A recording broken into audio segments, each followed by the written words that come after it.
If you were to try to imagine what a highly skilled, ruthless assassin might look like, it certainly wouldn't be Robert O'Neill. But beyond his friendly face and benign demeanour, he's a man who spent much of his adult life learning to kill. In May 2011, all his training was tested when he'd lined up the Western world's greatest individual enemy, Osama bin Laden, in his gun sights. O'Neill didn't flinch. He pulled the trigger. Hearing his story is chilling. And so are the latest expert warnings that bin Laden's death, far from killing off al-Qaeda, has spurred the terrorists onto greater evil. All I see is smoke. Okay, dear, I'm so sorry. Hold on one, stay calm with me, stay calm. Hold on 1 second, please. I'm gonna die, aren't I? No, stay here. I'm gonna die. Ground Zero in New York City. It's a haunting reminder of the worst atrocity to ever occur on US soil and the evil forces behind it. This is a place where I'll come quite a bit, actually. It always brings me back to 9/11 and thinking how the world changed.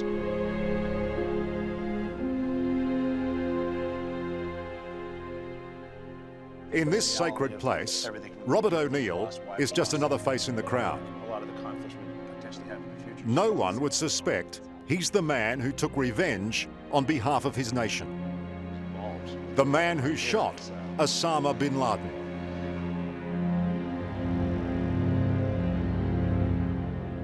Standing in front of me, a matter of feet, was Osama bin Laden. And he was sort of maneuvering towards me, not quickly, but enough to be a threat. He may not look like it, but Robert is a trained killer. A former US Navy SEAL, he's built his career on making split-second, life-and-death decisions. And when Robert came face to face with the world's most wanted man during a raid in 2011, he had no hesitation in pulling the trigger. Fire on the hole.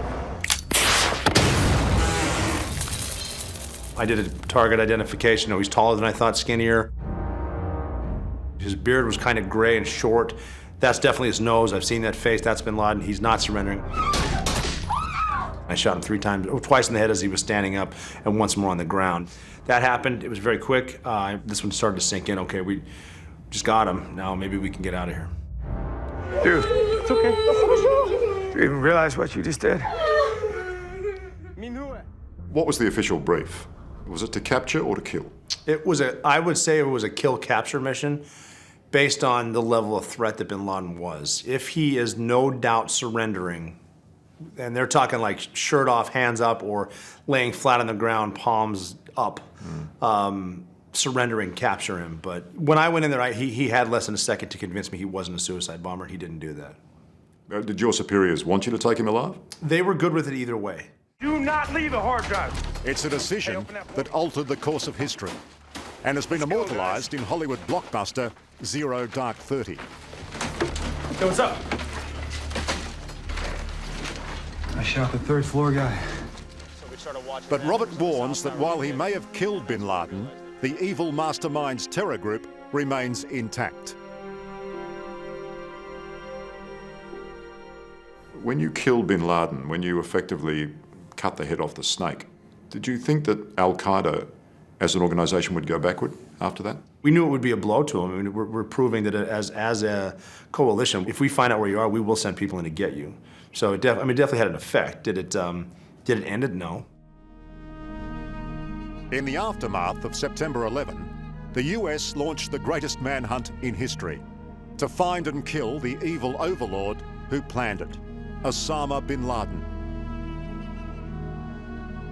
It was a mammoth undertaking, only made possible by the work done here, at a relatively obscure branch of the US spy services outside Washington, D.C., the National Geospatial Intelligence Agency, or NGA.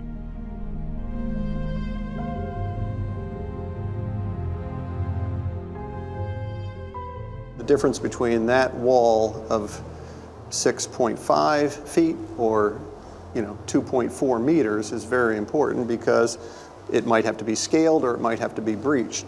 And so in this case, here, NGA even the director thickness Robert is the full Cardillo NGA may not have contributed pointed a to gun this, at bin maybe our Laden's head, contribution to it. but his role in the Certainly, terrorist's demise White House was finding just had as many crucial voices that as contributed Robert to that. O'Neill's. Is that him? Could be. Using human intelligence from Pakistan, his team pinpointed bin Laden's hideaway and spent months interpreting satellite images and other data before painstakingly assembling this now declassified replica. A minute model that ultimately played a massive part in the mission's success. So even the thickness of these walls are accurate? That's correct. This wall is quite unusual. You see the low wall on the second floor. Bin Laden was quite tall, unusually tall for an Arab, and this measured out to 7 feet tall.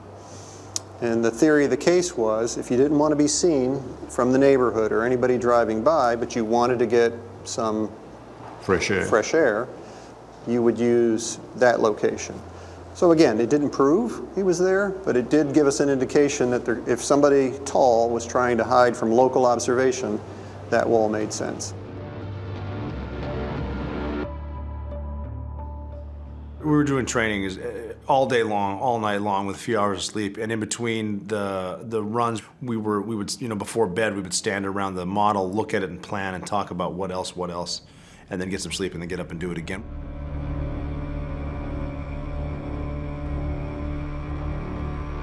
After 6 weeks of intense preparations, Operation Neptune Spear was launched in the early hours of May 2nd, 2011.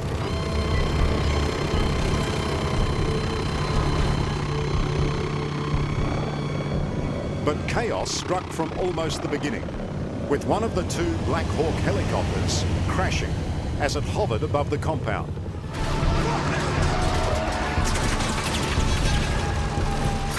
It's then that Robert's training with the model paid off. None of our plans worked. Everything, the worst imaginable stuff happened, so we weren't even in the spots where we were supposed to be. But because of our knowledge of the area, we knew exactly where we wanted to go and try to get in. Danger lurked at every step as Robert and a fellow Navy SEAL approached bin Laden's inner lair, knowing that at any moment they could be attacked by a fanatical suicide bomber. Osama! The biggest concern on the mission was explosives. Right. It didn't escape my mind that Osama bin Laden might martyr his entire family and friends just because of what his cause is. Osama! We were at the base of the stairs. It was just, let's get it over with. Bin Laden's gonna be in there somewhere and he's probably wearing a bomb. So we went up the stairs and turned to the right. And in the bedroom, standing in front of me, a matter of feet, was Osama bin Laden. He was standing there, he had his hands on his wife's shoulders, and he was sort of maneuvering towards me, not quickly, but enough to be a threat.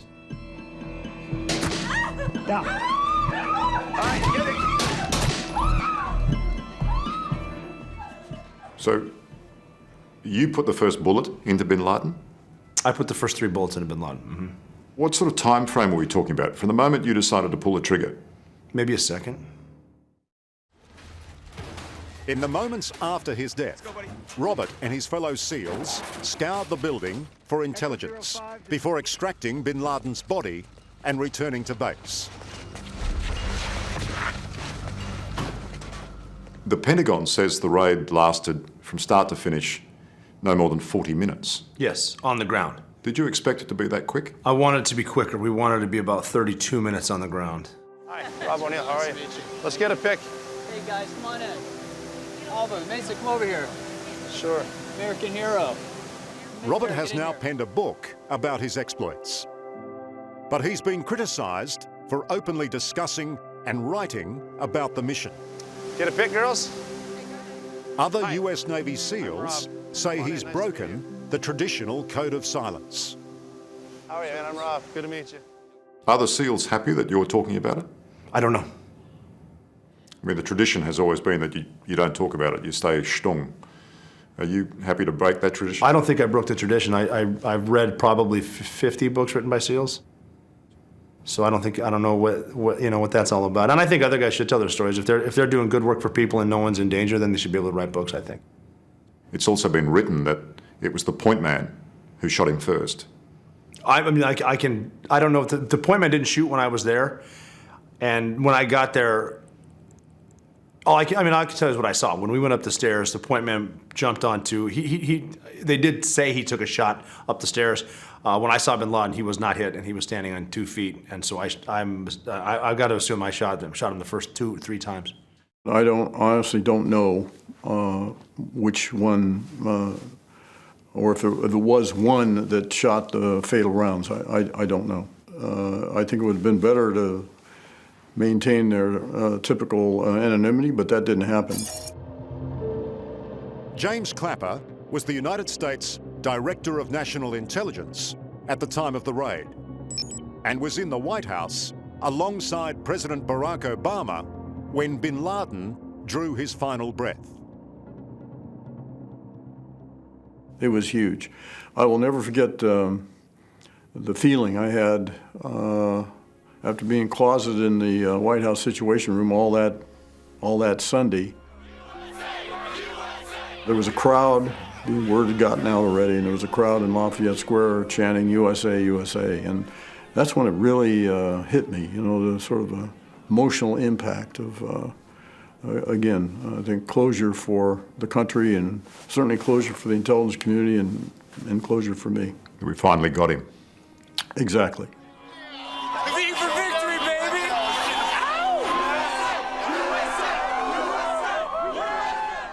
The death of bin Laden marks the most significant achievement to date in our nation's effort to defeat al-Qaeda.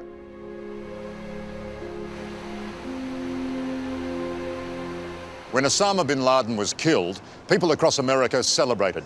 The man who had orchestrated such evil had finally paid the price.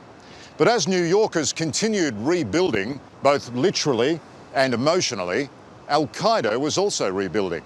While it's been ISIS that has grabbed the headlines in recent years and dominated counter-terrorism strategy, al-Qaeda has worked quietly to boost its supporter base and its fighting strength. That patience and resilience leads many in intelligence to believe it's not a matter of if al-Qaeda will strike again, but when. Their game is much more complicated than, hey, let's just hijack a few planes. And unfortunately, because their game is more complicated, because they have a more robust organization, they could decide at any moment, hey, let's have a go of it. Let's put more guys into the West to try and have an attack. And then it's going to be up to the U.S. and our allies to stop them. Academic Thomas Joslin has dedicated his life to studying al-Qaeda. While the terror group has spent the past 3 years in the shadow of rival organisation Islamic State, he warns it's now more dangerous than ever.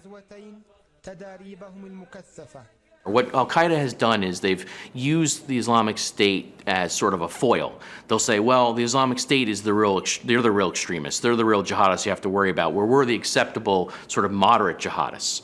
And this is a very dangerous game because what al-Qaeda, the organization that attacked us on 9/11, and that ideology is doing, what they're doing with that is they're trying to basically transform themselves into something that has more mainstream appeal. So which is worse now? Is it ISIS or is it al-Qaeda? Well, the way I look at this is that ISIS is the organization that wants to stab you in the neck.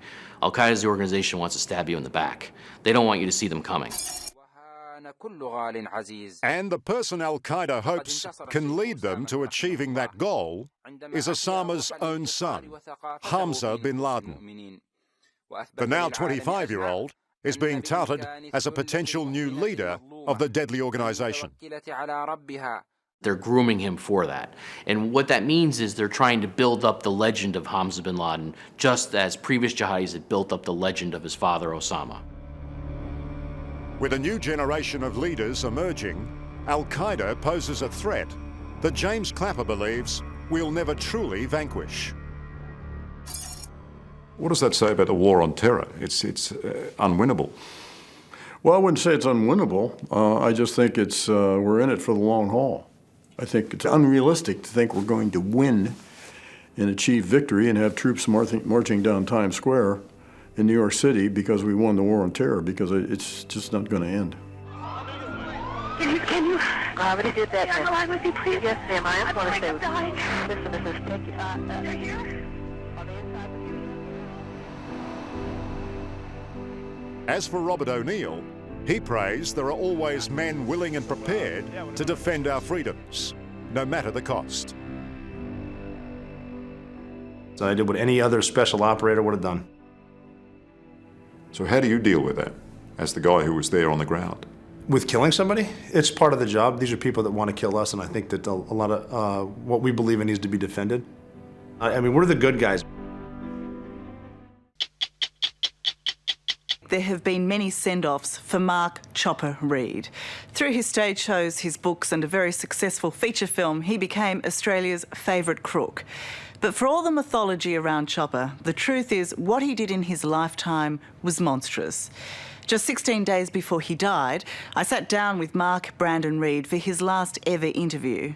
It quickly became a confessional in which he admitted in graphic detail to murdering 4 men. Beyond the brutal killings, what made his admission so chilling was his flippancy and his utter lack of remorse. The language is coarse, the subject matter confronting, just like the man himself.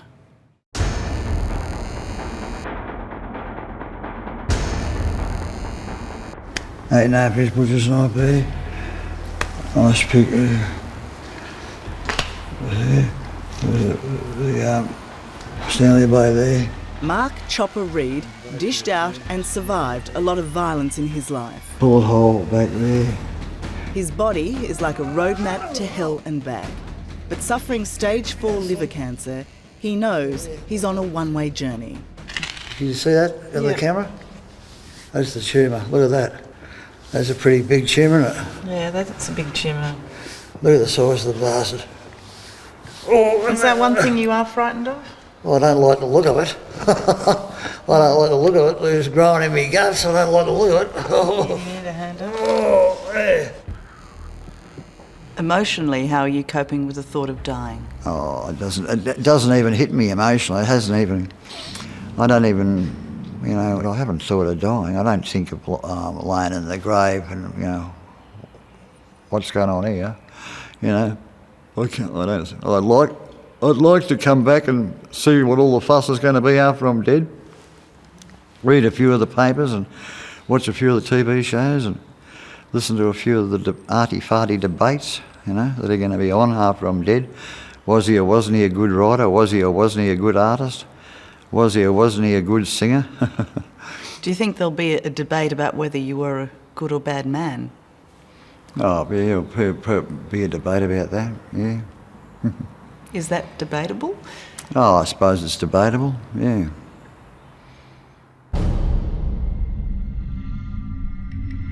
There could be no more fitting place than Melbourne's Pentridge Prison for Chopper Reid's final interview. Now closed, Chopper spent nearly 20 years of his life inside these penitentiary walls. So, weeks from death, it was here he decided to finally come clean on a crime he has never been convicted of: murder. Tonight, he's admitting to 4 homicides. Well, are you prepared to tell the truth today? Yeah, of course I am. Why is that? Because that's what it's all about. This is the last interview. The last picture show. Does your word mean anything? Don't question me about my bloody well word. That's all I'm saying to you. That's it. 4 is all you're getting, and that's 4. That's it. 4. That's it. That's it. I haven't killed any more than that. And don't try to tell me. Don't try to make out that I have. I guess the point is, you have said in the past, you put a television camera in the room and you'll lie your head off. Oh yeah, of course I. Yeah, right. But I'm telling the truth now.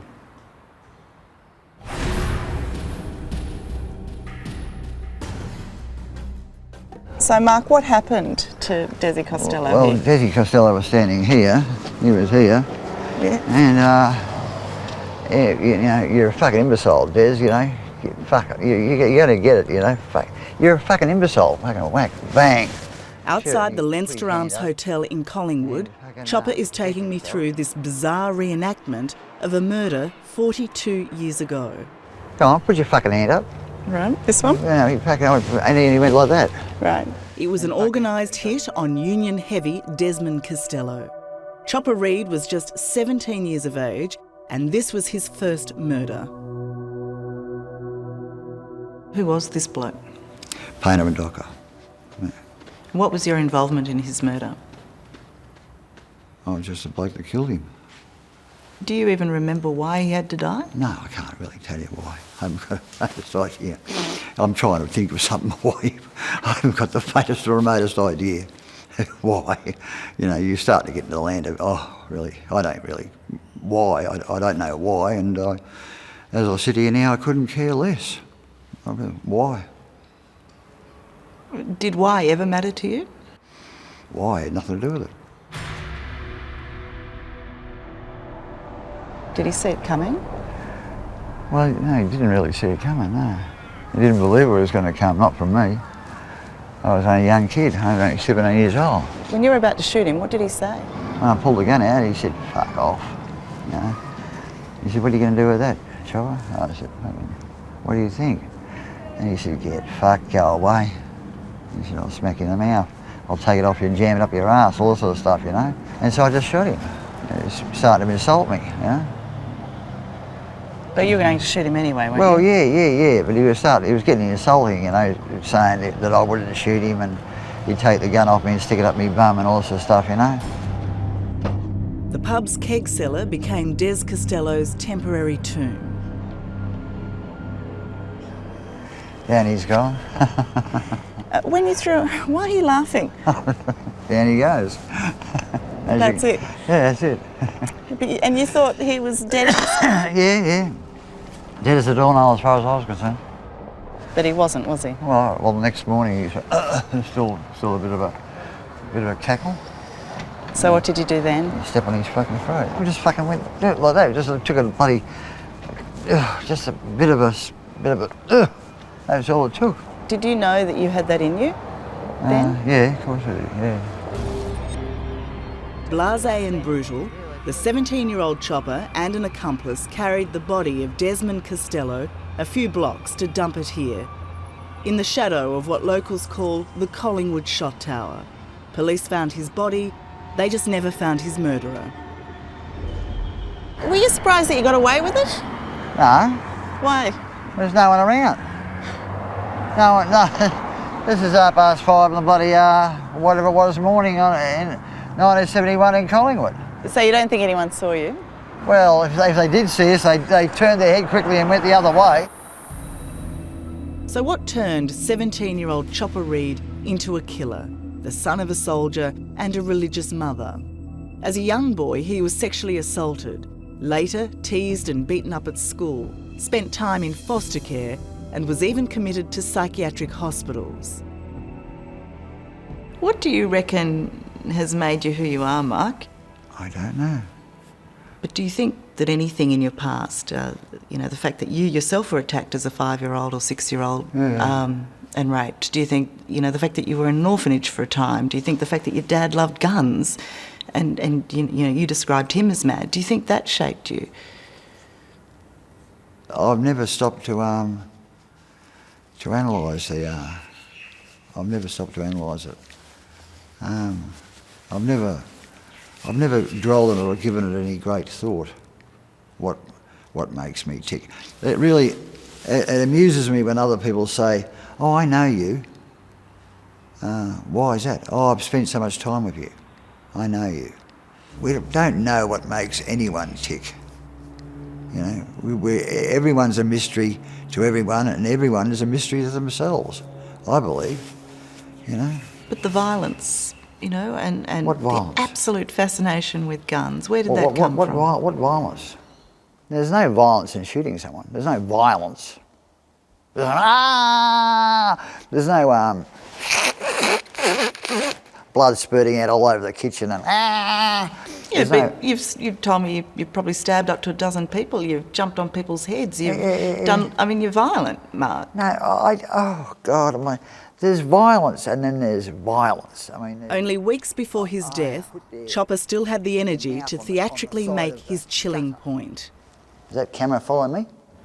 You put the mouth on the side of the gutter there, and you get them to open their mouth along the edge of the gutter. And you stand back and you go, smash to the back of the head, right on the edge of the gutter. Bang, that's violent. That's violent. You start seeing the blood roll out, that's violent. That's an act of violence. And you're starting on an act of violence there. It's getting towards an act of violence, in my book. How do you think the other prisoners would see you? They hate my guts. I'm as popular as a pork chop in a synagogue. There has never been a crim quite like Chopper Read. Articulate, charismatic and funny, here was a man only too willing to shine a light on Australia after dark. The criminal world is controlled by blood and guts. It always has been controlled by blood and guts. It always will be controlled by blood and guts. It's hard to believe you spent something like 23 and a half years in places like this. 7.5 years in a place like this and 5 years down at Risdon Prison, Tasmania. Bar a few months, this was Chopper's home from his late teens to middle age. Yeah, but you put a bed in here and there's not much room. A bed and a plastic bucket for a toilet, a plastic bottle full of water and a roll of toilet paper. That's what you got. And yeah. While Chopper was never convicted for murder, he did time for violent crimes, armed robbery, assaults, arson, kidnapping. And on the inside, he was just as violent. As leader of the notorious Overcoat Gang, he declared war on his rivals. What would motivate you to get involved in that gang war? Well, I just didn't like the faces of the people of the opposition. They when I arrived in B Division, they seemed to have everything under control. They were making all the home brews and getting all the dope in and organising everything and running around the place like kingpins. And so I thought I'd rectify the situation. And we had some homemade axes made up in the engineer's shop, and there was me and a couple of other friends. I made them wear overcoats, and we had axes up our sleeves, and we went around and dealt with the situation. So you're not going to get me then, Keithy? You're not worth doing any more time over here, Maggot. Oh, Keithy, you get off on self-defence. All you got to do is kill me, present me psychiatric records to the court. There's not a jury in the land that will convict you. The gang war was so extreme and Chopper so enigmatic, they made the movie Chopper. He in turn became an international cult hero, this part comedian. Beethoven had his critics too, Keith. See if you can name 3 of them. Part monster.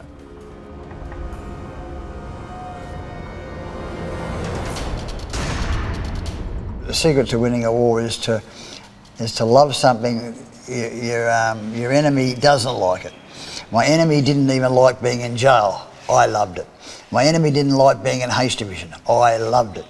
My enemy didn't like having to get up every Monday morning and watch for low-flying pocket knives and low-flying hammers and whether they're going to get attacked that day and who they'd have to attack that day to survive. I loved it, right? Did you really love it? Well, I loved the cut and thrust of all this sort of stuff going on in the jail. But it's the cut and thrust he inflicted upon himself that he will be forever remembered. Famously cutting off his ears to get out of maximum security. How much did it hurt? Oh, it hurt like hell. It really bloody hurt. You know, I've got a great tolerance to pain. I didn't yell out or anything, but it bloody well hurt. Oh. And Kevin Taylor's got the ear like that and he's gone. I said, what are you doing? He said, I'm trying to be gentle, mate. I said, you're an idiot. I said, you don't hack someone's ears off gently. I said, you hack through them, like that. And put some muscle into it, right? And he's going, straight through, right? And he's going, He said, you're not going to bash me later, are you? I said, no, come in and do the other one. I'm going to look at an idiot with one ear, aren't I? But behind Chopper's madness and mirth was always the menace. Inside Pentridge Prison, he was judge, jury and executioner.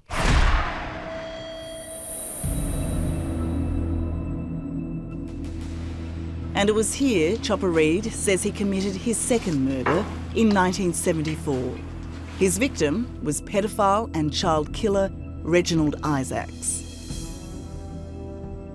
Me and Mad Charlie walked into his cell, Charlie's belted him to the ground, and I've jumped up on his bunk and jumped on his head, from his bunk onto his head, from his bunk onto his head, from his bunk onto his head, right?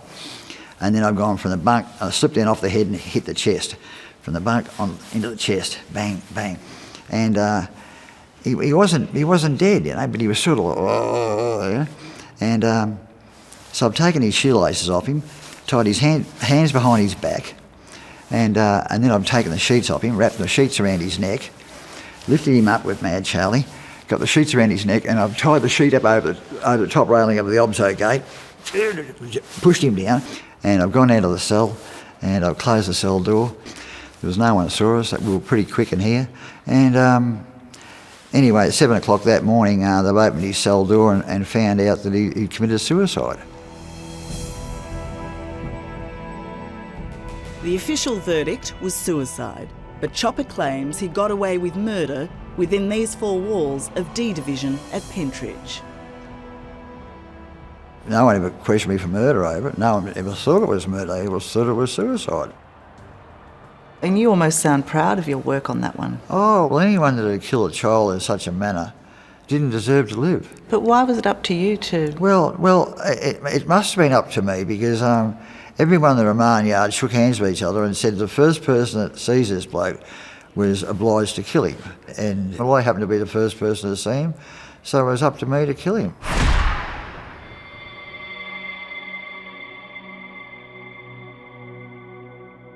St Kilda, 1987, and in a rare stint out of jail, Chopper commits his third murder, shooting Siam Ozakam, also known as Sammy the Turk, outside Bojangles nightclub. Why did you come out with Sam the Turk? Oh, because he told me he was going to sell me a handgun out here. The seedy nightclub has long since gone. It's now a health spa. And Chopper says for the first time he is telling the truth of what happened here. I said, well, where is it, mate? And he said, they'll be here in a minute, they'll be here in a minute. I said, who's they? He said, they'll be here in a minute. And I turned around and see nothing behind me. And so I thought, they'll be here in a minute, you treacherous bastard, you know? And I said, you brought me out here to kill me, didn't you? And so I shot him. As you do. I shot him. And down he went, and that was it. Wait.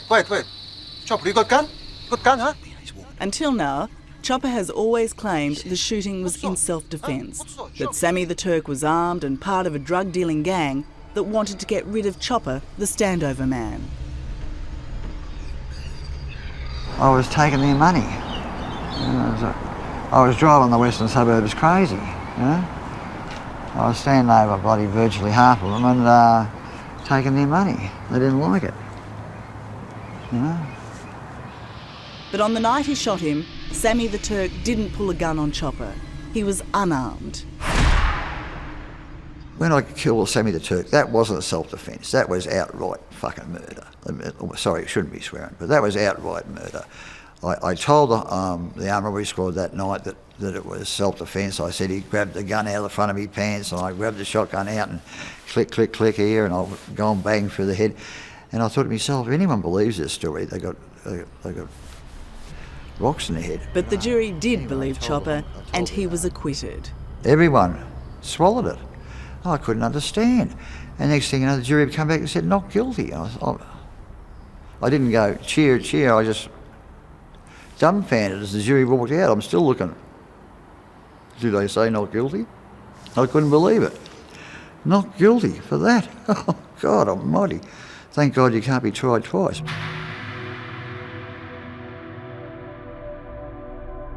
What you've just heard is Chopper Read admitting to his third murder, a confession he's never made before and one he's certainly never been convicted of. But the killing didn't end there, and that brings us to the cold case of Sydney Michael Collins, who's been officially missing since 2002. Here's a bikie boss who had his first run-in with Chopper 10 years earlier, when Chopper shot and wounded him. Please give it up for Mark Brandon Chopper Reid. For the past 20 years, Chopper Reid has been making a living playing Chopper, enthralling audiences with a mix of dark deeds and black humour. Sort of like a thin line, then a sort of splotch, thin line, splotch. That's the way you know you're following the trail of someone's had their leg blown off. But as funny as he makes it out to be, as a standover man, kidnapper and hired gun, he was feared as one of Australia's most dangerous men, no matter how he fobs it off now.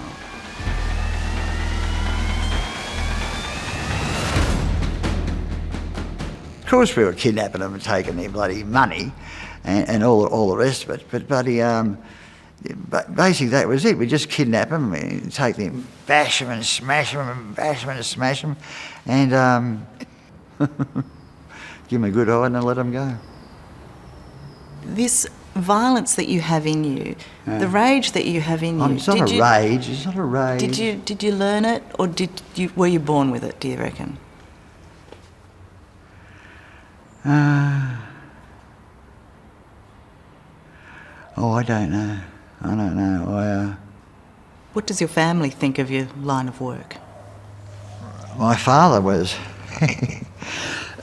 he was tickled pink. He'd roll around the floor laughing. And my mother was horrified into absolute denial. She just used to say that she was no relative of mine. She thought you were mad, didn't she? Yeah, she always believed me to be insane, you know. Yeah. I'm a very, very good shot. Would you like me to show you how good a shot I am? Yeah. All right, well, I'll get my young assistant, Trent, grab that bottle, get over there. Mad, bad, definitely a loose cannon.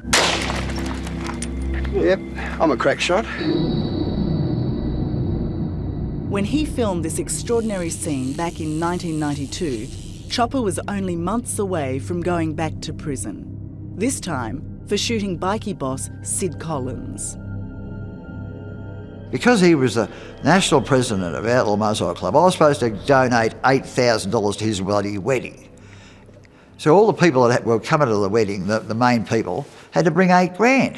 I'm not giving him $8,000 for his bloody wedding. I don't even know how to ride a motorbike. You know, what all these bloody bikies want me to invite me to their bloody weddings for? And you've got to bring bloody large amounts of money. Stick it up your bum. And is that why you shot him? Yes. What more do you need? Bang, get a bit of that into you.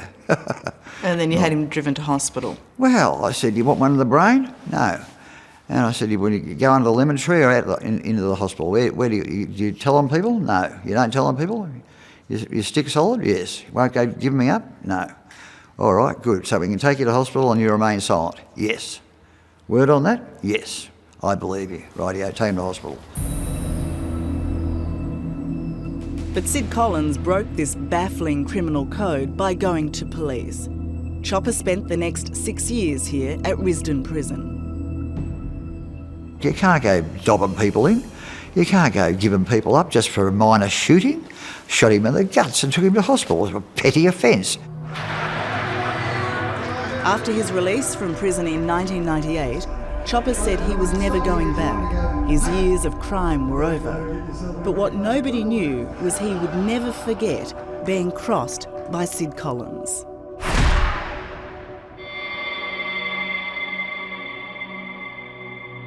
And so then, 10 years later... Yeah, about 10 years later, yeah. You track him down in Casino. No. We're in Casino, New South Wales, doing a talk night. Me and Jacko doing a talk night. Who do you think comes up to me after the talk night and wants me to sign a piece of memorabilia? Hello? Hello, Chopper. You sign this? I can't believe it. What are you doing here? Oh, bygones are bygones? You sign this? No. I'm not signing anything with you. I'm not signing anything. I can't even believe it, you know? And I'll see you backstage. They come and talk to us backstage. He was there. Oh, I couldn't believe it. Mad, idiot, completely insane. Off his head on cocaine. Right. And so what happened then? Oh, I can tell you what happened then. But we took him. I got him in a. I hopped into his car, going back to his place. Bang, bang, bang, bang. And I shot him the last time with his gun. I killed him this time with his gun. That's how stupid he is. I shot him the first time with his gun. I shot him the second time with his gun. How stupid is this person? He is an idiot, complete idiot. And this time, were you shooting to kill him? Oh, yeah, this time I was shooting to kill him. Last time he just got it in the guts and a trip to hospital. Very Christian last time. Not this time. Bang. Why did you murder him? Because he was an absolute turd. So we literally kicked his ass in. Anyway, it's a comedy evening and I thought that was a funny story.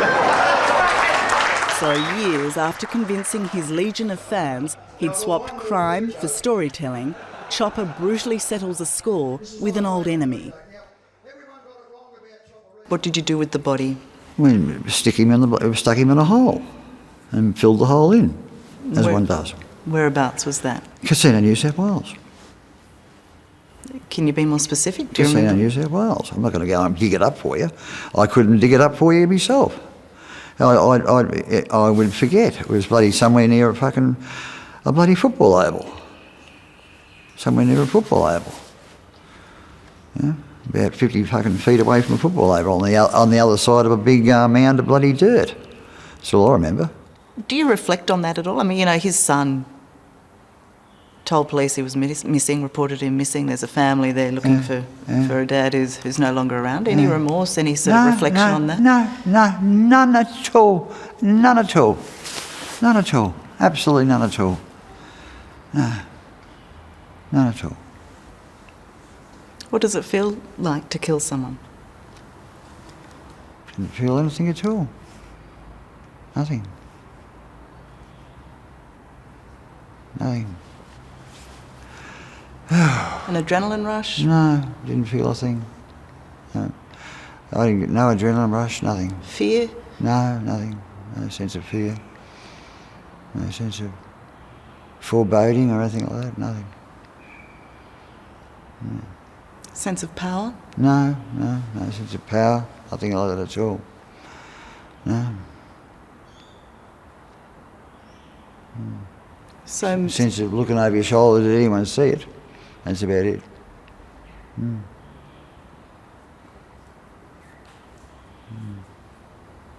What do you expect me to say?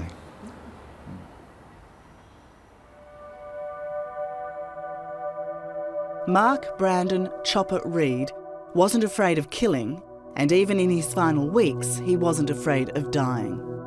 He died as he lived, with no remorse, few regrets, and certainly no guilt over the 4 murders he's now admitted to.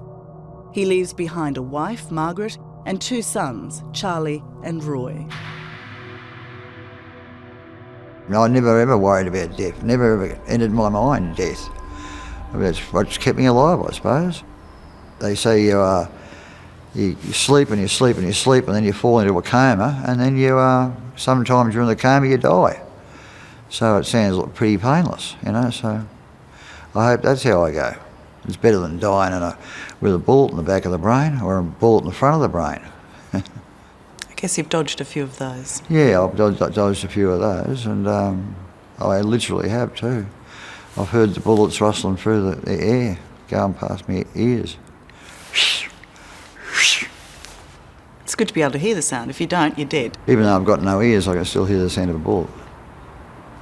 What do you think your judgment day will bring? Do you think there's a big penitentiary up in the sky, big pentridge in the sky? Well,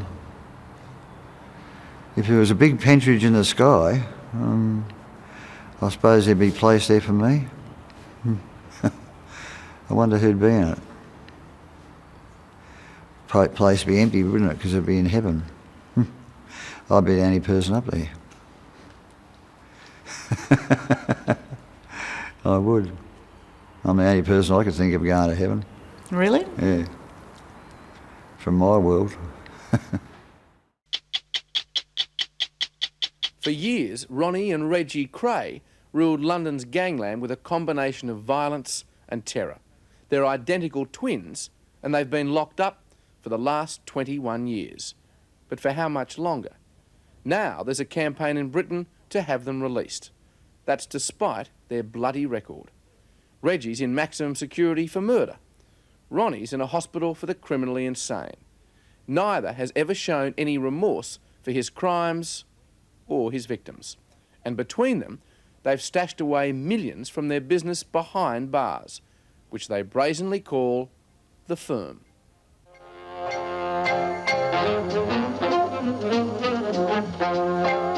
London's clubland in the 60s didn't know what hit it when the twins moved in and took over. Ronnie and Reggie. Standover merchants and killers with a protection racket to rival Al Capone's. Ronald, what do you think about clubland in London? Well, I think most clubs are very respectable, you know, and I don't think there's any trouble at all in them. No one was game to stand up to them.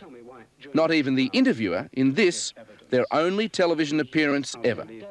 It was 1965, and the Krays had just beaten extortion charges. A lot of people have got the impression from this trial that clubland, London, is very tough. Do you think it is? You run a couple of clubs. Well, in all clubs you get an occasional drunk, you know, and sometimes have to be slung out, and that's why there's doormen and that. They grew up here at 178 Valence Road, Bethnal Green. In their heyday, it was known as Fort Valence, the headquarters and arsenal for the firm. In the East End, it was recognised thing. If you had a club or a gambling club or a drink club, you never opened near anyone who had one in that area if you knew them. So if anyone ever did, the twins went in and said, listen, you've opened near us, you took a living, now we want a share in it. And they would give it to them. But you've got to remember, they would like to give them a share because if the twins had a share in it, no one was going to cause any problems. That's on, Charlie! Oh, they're up there. Yeah. Charlie Kray is the twins' big brother. When they were kids, he taught them to fight and ended up doing 10 years for helping them get rid of a body. Now Charlie's back on Valence Road, where to many, the Krays' word is still law. Oh, God, it is great to see you. Oh, how are you? Oh, lovely. You look well. And me.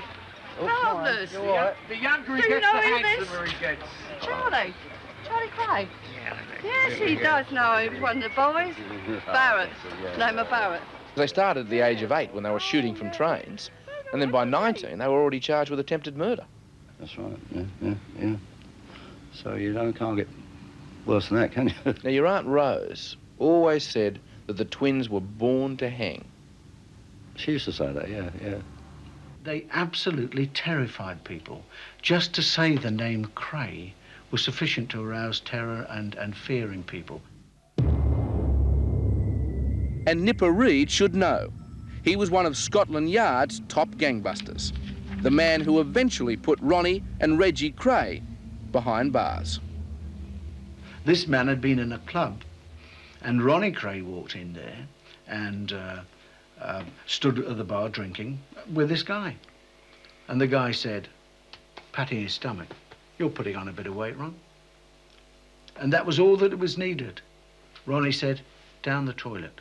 Took him down the toilet, striped both sides of his cheek. He had to have 72 stitches in his cheeks. Now, I saw this guy. Billy Webb has had a taste of the Kray treatment. He and his brother ran a rival gang and suffered the consequences. Billy was scarred for life. His brother was beaten senseless and never recovered. He was terribly beaten. He was beaten about the head like I was. Bottles and chairs and God knows what. Any weapon that was available, they used. So you blame the Kray twins for your brother's death? Oh, yeah.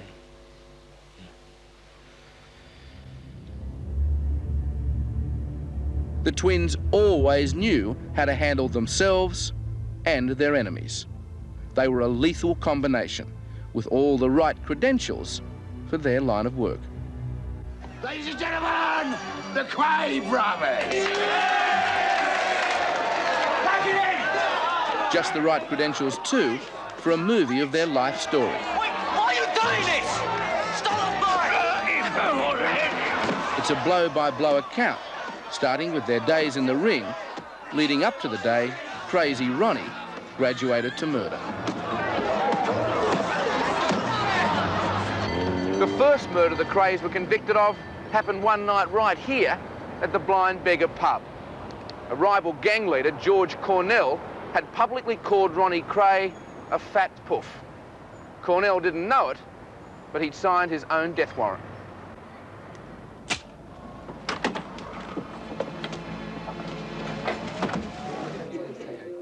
Now, Ronnie didn't like people referring to him as being fat and hated being referred to as a puff. He'd acknowledged the fact that he was homosexual, but not a puff. And Cornell was sitting right at the end of this long bar. And they walked down the bar, and as they got about 6 feet away, Cornell looked up. He was with two other guys sitting there drinking. He looked up and said, Well, well, well, Mr. Kray.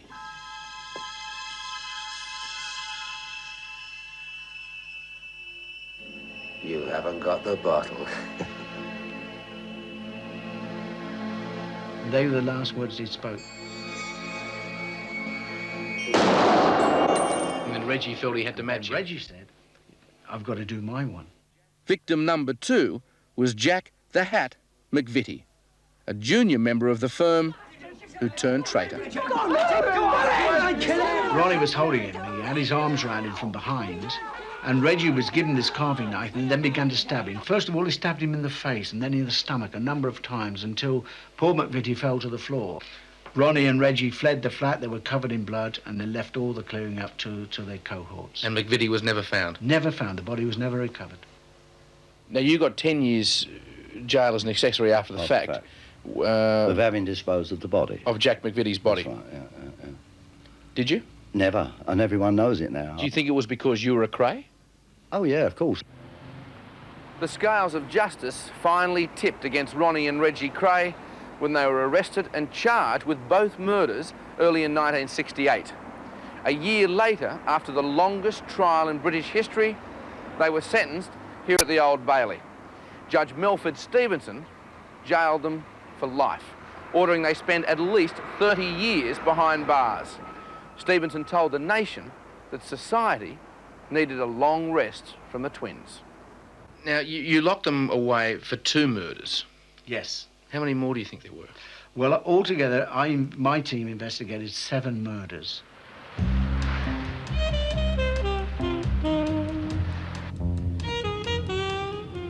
Nipper Reid isn't the only one who thinks the Krays got off lightly. Billy Webb still wants revenge, and Ronnie is his main target. Would you like to kill him? If you had the opportunity? Yeah, I thought that. He's a raving puff. A raving puff. Not the sort of thing you say about Ronnie Kray. So what could happen to you for talking to us? Well, I could lose my life. This is London's Cockney East End, where the Krays ruled for 10 years. Around here, villains made an institution of the club and pub protection racket. But no one was more feared or loved than the twins. And even after 20 years, the East Enders still treat them like royalty. It's about time they was owned. Oh, no. It's about time they was owned. Thank you, darling, for saying It's a disgrace. They should have been owned ages ago. It's ridiculous what's going on. Never mind about the past, right? They've helped all the old people, right? And everybody loves them, really loves them, truly loves them. You can ask anybody around this manor, right? Right? I love them, right? Right? I've got a picture, I've got a photograph of you, Ronnie and Reggie outside Cedric Court. I've got a photograph of my as soon as I wake up in the morning, they look at me in the face. Nice to see you. Back from the manor. Nice to see you, Nana. This is one of my brother's oldest friends. He's straight, though. That's the difference. Nice to meet you. He's a straight guy. He's been all his life. He went to school with him, and he was a great fighter as well. I wish they were back. Wish they were back. You wouldn't have all this trouble you've got today around here. You know, they kept it nice in this neighbourhood. Very, very nice. 2 gentlemen. These days, they're even singing the praises of the Krays. I began to notice little things were not the same. Peter Gillette is their marketing man on the outside. He met Reggie on the inside doing time for robbery. Now, he's in the firm. This is our stockroom where we keep everything. Here's the Reg and Ron book. That's £10 each, $25 in your money. How many of these are there? 2,000. There's a limited edition 2,000 prints. They're £150 each, signed by the twins, all numbered up. Limited edition around the world, 2,000. That's about 300,000 quid. Yeah, I know that's, but it takes a lot of money to run a freedom campaign. Gillette promotes their products, a $1 million industry flogging Kray kitsch. He claims the cash will help get the twins released. These are our Enough is Enough sweatshirts. There's Reggie on the phone, on the back. When will someone listen? That'll suit you. I'll get you an extra large for you. Now the twins are behind bars, obviously, and they're earning supposedly, well over $1 million a year. Rubbish. Rubbish? Of course it's rubbish. T-shirts? Everything. Oh, yeah, they've earned a few quid out of it, but all the money they've ever got, they gave it away. Portraits? Yeah, they've sold a few, but most of them are given to charity. Most of the paintings have been given to charity. Books, film rights? Oh, the books have had the money. They had the book for a book, they did, yeah. They got the money from the book.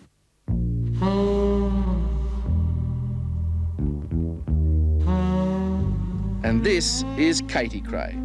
She's busy setting up a 14th century cottage so it'll be ready for Ronnie when he's let out. If he's lucky, that'll be in 1999. So if Ronnie gets out, you'll live here? When he gets out. When he gets out. So you're pretty confident? Yes, yeah. very. Your own love nest? Home. Home? Yes.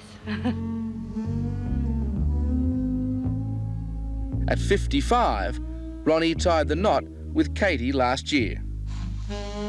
She's a former stripper. He's the twin who's been openly homosexual since he was a kid. Now, why did you get married? I fell in love, I suppose. What with? Another reason. What with? What part of his character? Oh, everything about him. He's like... he asked me to marry him when I first met him.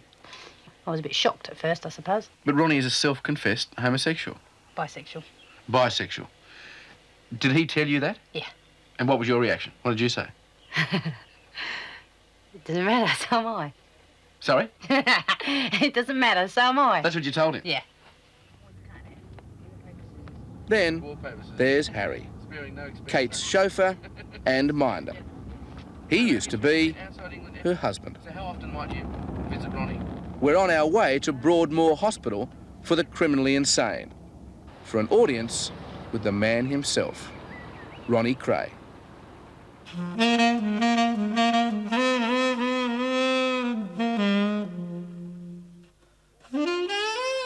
Unfortunately, the rules here are no cameras, no tape recorders. Just a chat in private. Inside here, Ronnie is patient number 7333, but the warders call him Mr. Kray, and he was superbly dressed in a $2,000 suit and dripping in gold and diamonds. The hour we've just spent with him leaves absolutely no doubt that the Kray firm is alive and very well. In fact, we've now learned that there are still 30 gang members on Ronnie and Reggie's payroll.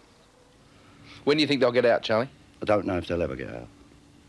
And they accept it, and I don't know, because I think too many people and too many things are against them. The last time the world saw Ronnie and Reggie was handcuffed at their mother's funeral in 1982. What they were at the beginning and what I want them to be was just completely different to how it turned out. And unfortunately, it turned out, as I say, not famous, but infamous. The days of the Krays are now East End folklore. The killings have stopped, but they're still running the firm. All that's really changed for the Krays is their address. Now, what if Ronnie's not released, though? He will be. You're that sure? Not released when he comes home. You're that sure? Oh, yeah, positive. He's got 30 years. And so when the 30 years is up, then he come home. He was the world's most wanted drug trafficker. For decades, the ruthless Joaquim El Chapo Guzman destroyed millions of lives and reaped billions of dollars. But when he was finally captured a few weeks ago in Mexico, wearing a filthy singlet over a middle-aged paunch, El Chapo looked more like El Cheapo. While law enforcement authorities rejoiced at his arrest, it's nowhere near mission accomplished in the war against drugs. Just the opposite. Business is booming. Record amounts of narcotics are still being smuggled around the world, including Australia. And El Chapo's Sinaloa cartel continues to rule with deadly force.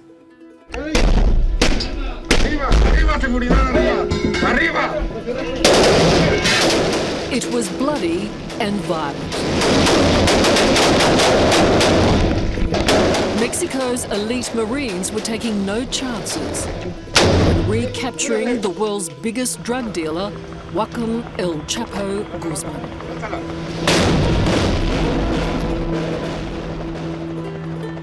But their war on drugs goes way beyond bringing down this kingpin.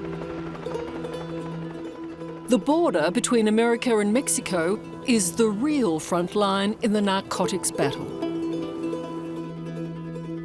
These imposing fences, often built right through the middle of towns, appear totally impenetrable. But they're not. You just need to go underground to see why. A network of secret tunnels literally crisscross the two countries. Freeways built by El Chapo where he plied his illegal trade.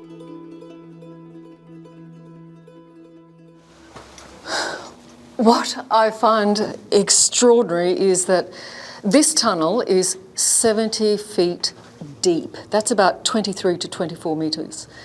Mexico is that way, the United States is that way. Right above us is the border fence. It is amazing that such a huge tunnel like this could be built like someone like El Chapo right under the feet of authorities. You see the electrical wire in there. This is all original. This is just one of nearly 200 tunnels that have been detected so far by US authorities. And you can feel the air's changed. Yeah, it gets a little bit heavier further in you go, that's for sure. After 6 years with the San Diego Customs and Border Patrol in Southern California, Lance Lenore has seen his share of El Chapo tunnels. This is like the Cadillac tunnels right here. This is the top end. Yeah. This is the top end tunnel. Yeah. Tunnels can take up to 2 years to build and cost millions. But it's a small price compared with the billions of dollars of drugs shipped through here. I guess every time you shut another tunnel down, that's another slap to people like El Chapo. Considering the time and effort goes into constructing these things, yeah, that's a pretty big blow. That's 2 years, of hard work down the drain. And they got to go to plan B.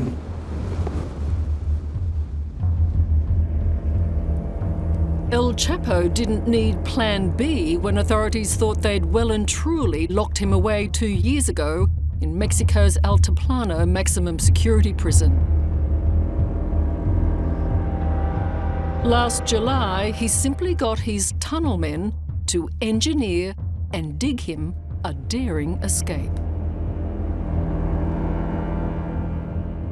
Prison cameras see El Chapo calmly walk to the shower block in the corner of the cell. 6 seconds later, he's gone. Into a ventilated tunnel already rigged with lights, he jumps on this motorbike bolted to rail tracks and disappears.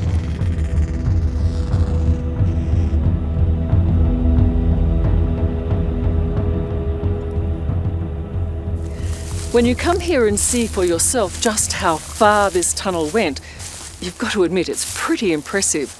It started at the jail there, went all the way underneath these cornfields, right along here to this house nearly 2 kilometres away. It was an audacious escape that made headlines around the world. For Mexico's authorities, it was humiliating. This was El Chapo's second prison bust-out.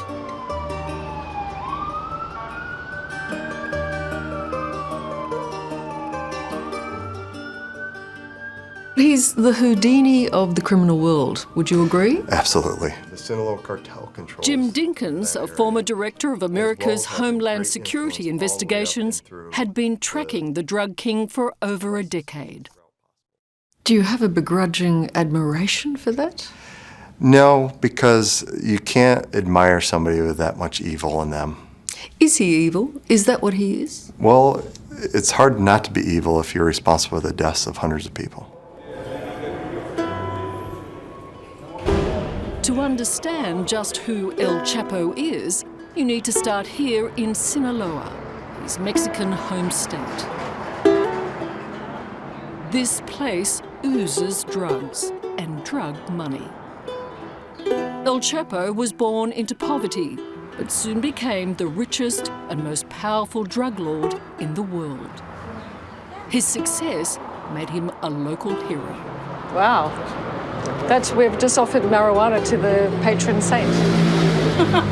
Pretty impressive. Is he smart? He's obviously smart in many ways. He's street smart. And he knows how to influence people. He does it by intimidation or by making them rich. Is he charismatic?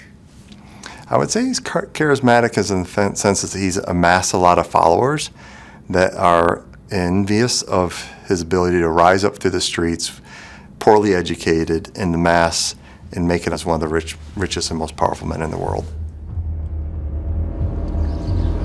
Mexico's recent history has been marked by violent drug wars, which have killed more than 100,000 people.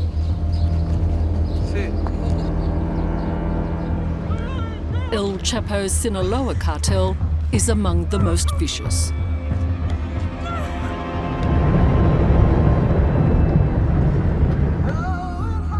And here in the border town Tijuana, the police drug squad has it squarely in its sights.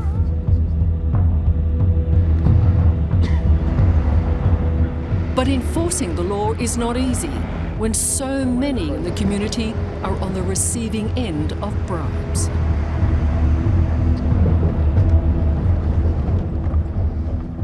Right now, in this moment, the people think the narco-traffickants, the criminals, are heroes.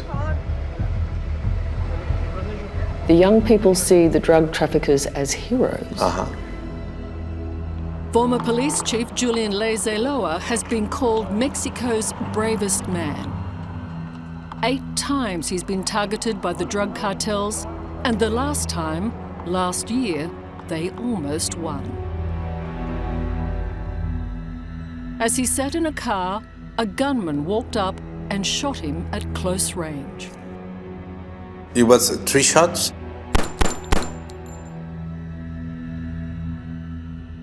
And the last in my spinal.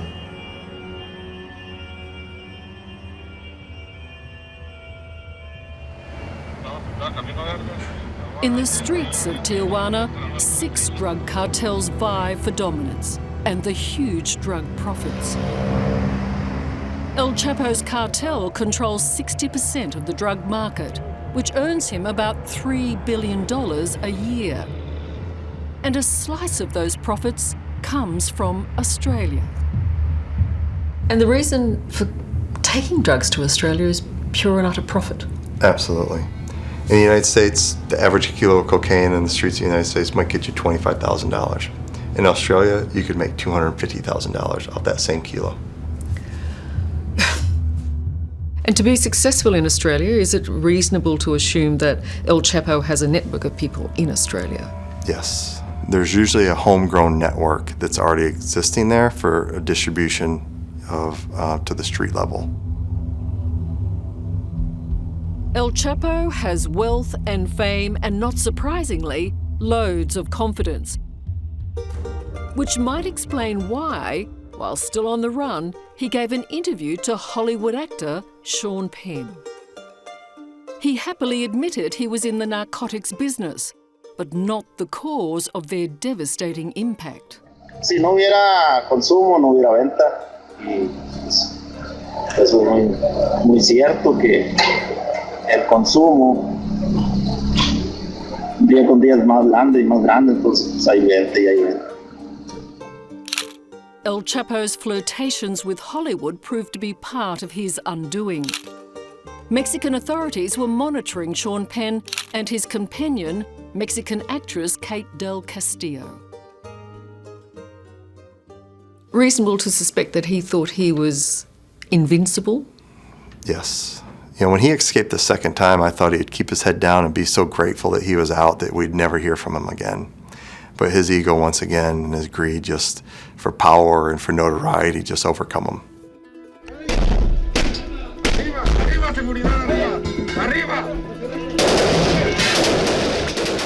Just 6 months after his daring prison escape, Mexican Marines cornered the drug lord in Los Mochis on the country's east coast. El Chapo's last moments of freedom were violent.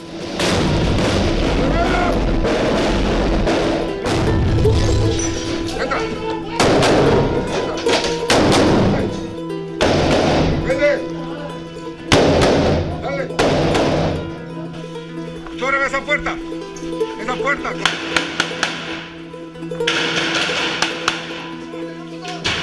This was a ferocious battle. When it was all over, 5 of El Chapo's men were dead inside this house. And even though El Chapo escaped through a tunnel and into the sewer system, he was finally nabbed in a stolen car trying to get out of town.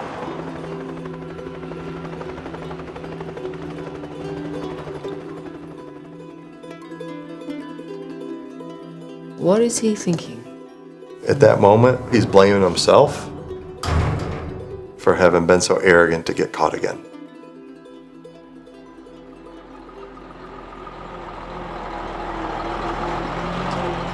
El Chapo is now back behind bars in the same prison he escaped from.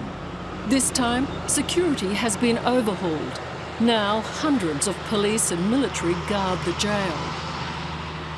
New cameras and motion sensors have been installed in his cell, and there are even dogs trained specifically to sniff out El Chapo's scent. It's some comfort to those whose lives he's devastated, including former police chief Julian Leizeloa. So you are paralysed. Yes. That is a shocking price to pay. Is it worth it? Yes. Do you have a score to even then? Do you have to... You've got some unfinished business. No. It's not personal? No, this is not personal. It works. It's just work. Uh-huh. That is extraordinary.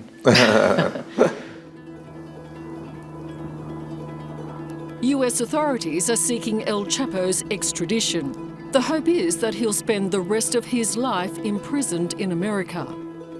That may take months. For now, night has fallen on El Chapo's free run in Sinaloa. But as he stands alone in his cell, no one doubts for a minute that he's already planning his next escape. If you were in charge of keeping El Chapo in a prison in Mexico, how would you be feeling? I'd be getting him extradited as fast as possible. You'd get him out of there? Yes. Right now, if he's not already trying to bribe somebody, trying to intimidate somebody, and that would be the part that would worry me the most, is the intimidation of people working at the prison and their family members. Even from inside his cell, he'd be working it. Yeah, he has a whole corporation of criminals outside those doors that were already planning for if he ever got arrested, what would we do? So he's had time to think of that. And I would want him out of my jail and out of my prison and out of my country as fast as possible.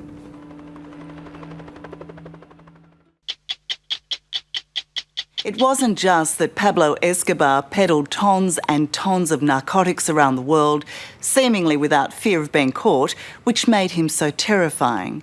or the intimidation and extreme violence he used to maintain control of his evil empire, or even that this drug lord became richer and more powerful than Colombia, the country he lived in. The scariest thing about Pablo Escobar is that so many people revered him as a hero, and still do, even though it's 20 years since he was killed. Colombia is slowly recovering from the deadly narco wars of the 80s and 90s, and Escobar's son, Juan Pablo Escobar, is slowly starting to make sense of life with the megalomaniac he called Dad.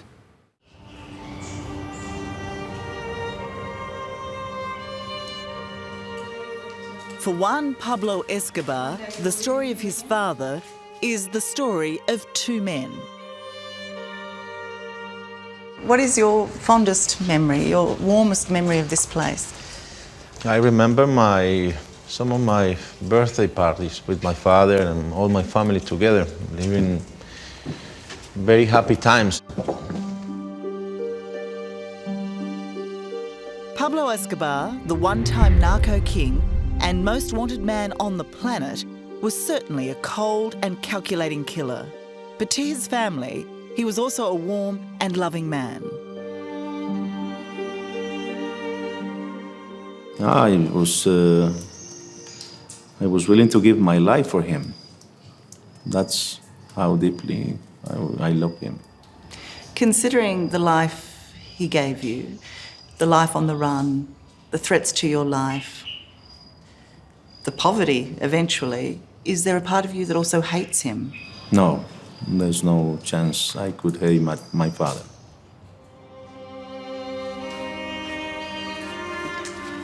Walking through the ruins of the Escobar family home is to go back to a time that is almost inconceivable for its riches and violence.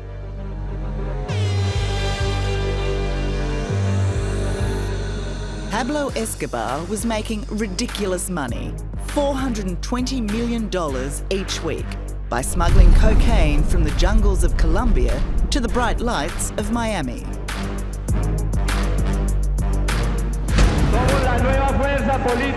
En Antioquia todos conocen las inversiones en el campo de la industria.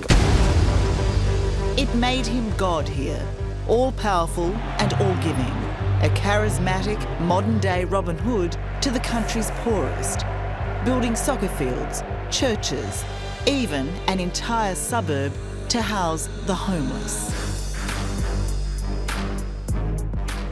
When you were enjoying the riches of your family, did that make you feel that your father's work, his criminal work, was okay? No, because I didn't know exactly what he does. He was telling me when I was 7 years old. He told me after he killed the minister, and when we went to Panama, he told me that he was a bandit. So a man who gives you love every day tells you he's a bandit. It's difficult to judge him. But Escobar was a megalomaniac, pursuing political power with a private army of 3,000 assassins known as sicarios.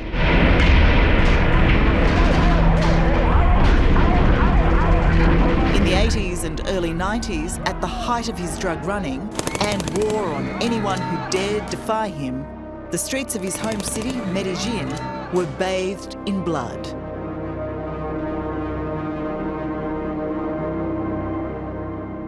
Murieron 540 policías y herimos 800. We killed 500 police officers. Otro ministro de justicia. 800 were injured. La muerte de 50,000 personas. It was war. Que hubo en la guerra del cartel de Medellín. Juan Jairo Velázquez, known as Popeye, was Escobar's most lethal sicario, serving 23 years in jail for personally killing 250 people. On Escobar's command, he admits to ordering the deaths of thousands more. Why are you so proud of all this blood on your hands? Mira, no es orgullo, sino que I'm not proud. Para mí, Pablo Escobar was not a boss. Era una religión. He was a religion. Y cuando voy a la tumba de él. In the name of his religion, Escobar brazenly had his political opponents assassinated.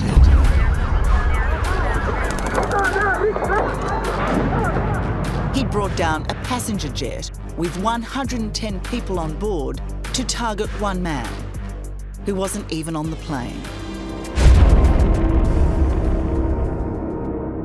And he funded an attack on Colombia's Justice Palace, the highest court in the land, to simply destroy evidence against him.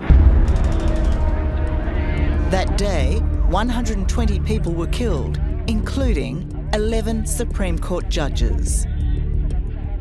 People remember that event as an Holocaust.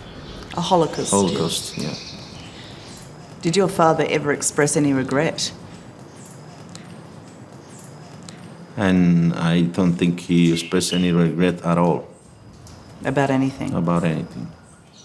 He thought he was doing the right thing.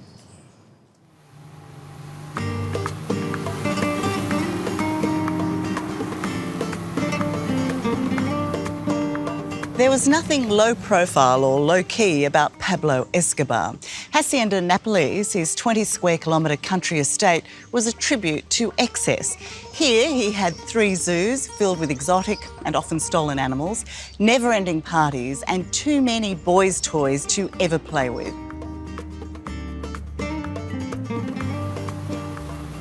But this was not just a fun retreat for his family and friends. This was the headquarters for his drug-running and terrorist campaign. What was it like as a kid to spend time there? It was like living in Disneyland. Giraffes, elephants, everything. A lot of motorcycles, an airstrip, and a lot of things to do and a lot of money to spend.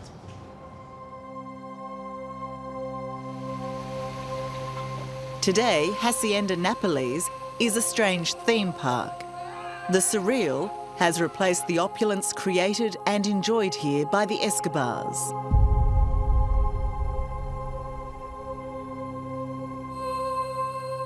It's now filled in, but walking the edge of the pool, one can imagine the young Escobars swimming and playing together.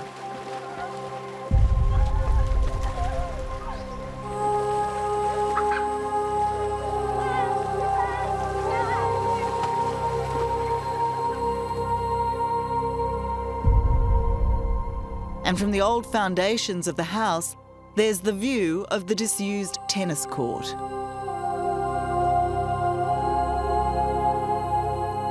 And their private runway, the delivery point for drugs, cash, and even call girls. All reminders of a vast fortune, all evidence of a fallen empire. Its destruction was set when Escobar tried to legitimise his wealth and power by becoming a politician. What do you think of your father's decision to try to enter politics? His worst decision in life. Because once he ran into politics, everyone pay attention to him. Put the focus, the spotlight on you course. As a family and on him. If he didn't do that, I think he would be alive.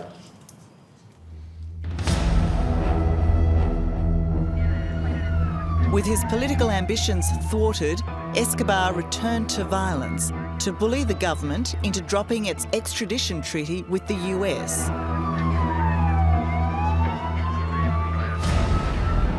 It worked. And so, as agreed, Escobar turned himself in. But in true Escobar fashion, he was jailed in a prison he'd built for himself, where his assassins were his prison guards, where his son and whoever else could visit whenever they wanted. We have roulettes and a lot of games for them. It was a very modern prison. It wasn't a prison at all. Yeah, like a 5-star hotel. It's called La Catedral, the cathedral, an unholy place with a bird's-eye view of Medellin. Devoted to Escobar's passions, for it truly was his fiefdom. That is thanks to corruption and also thanks to fear. Which your father wielded both very well. Yeah, he offered, if you want to receive my money, you can take it. If you don't, you're going to receive bullets. Choose. Ultimately, Escobar chose a path that would lead to his own destruction. Escaping from La Catedral, but still waging war, he was quickly running out of friends, hiding spots, and money. In those last days of your father's life, did your father expect to die? Always. We talk about dying every time, every day. We knew that it was going to come sooner than later. December 2nd, 1993, the day after his 44th birthday, an ever more isolated and desperate Pablo Escobar rang his 16-year-old son repeatedly. When did you last speak to him? 10 minutes before he died. He always told me that telephone is death, and that's why he called. So he killed himself. By tracing his phone signal, police tracked Escobar to the building he was calling from. The final showdown was a shootout on a rooftop. A dishevelled Escobar was wounded in his shoulder and leg, but one Pablo believes his father made his own final escape.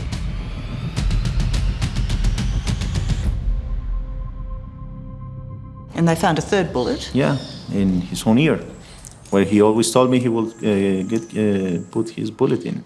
So you believe that he committed suicide twice that day, by ringing you Of course. and by shooting himself in the head? Of course. Juan was told by a journalist that his father was dead. His immediate response was to make this threat. Pero si el que lo mató lo pueda matar a todos los hijueputas, yo solo los mato los malparidos. In that moment, did you want to kill everyone? Yeah, in that moment, yes. The 10 first minutes, yes. And that's why 10 minutes after that, I called the press and I tell that I will never do anything to continue my father's steps. And that's the second threat, peace. And that's the only one that I've been living every day since then. To save their lives, Juan Pablo and his family gave all they had to his father's enemies, left the country and changed their names. We changed our identities. It was the only way. When we changed our names, the next day we were free.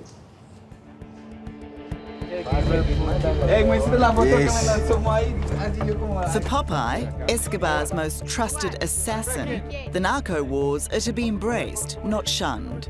And like Escobar, Popeye is a hero in Colombia's comunas.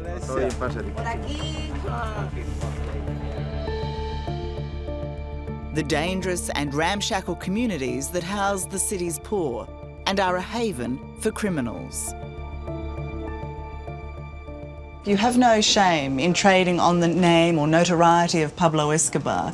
Instead of hiding in shame for what you've done, you are trading on that. Lo que yo te decía antes. I'm not ashamed of what I did. I have to make a living. So I have a choice of making a living with a weapon in my hand or by keeping Pablo Escobar's memory alive. O vivo de la historia de Pablo Escobar.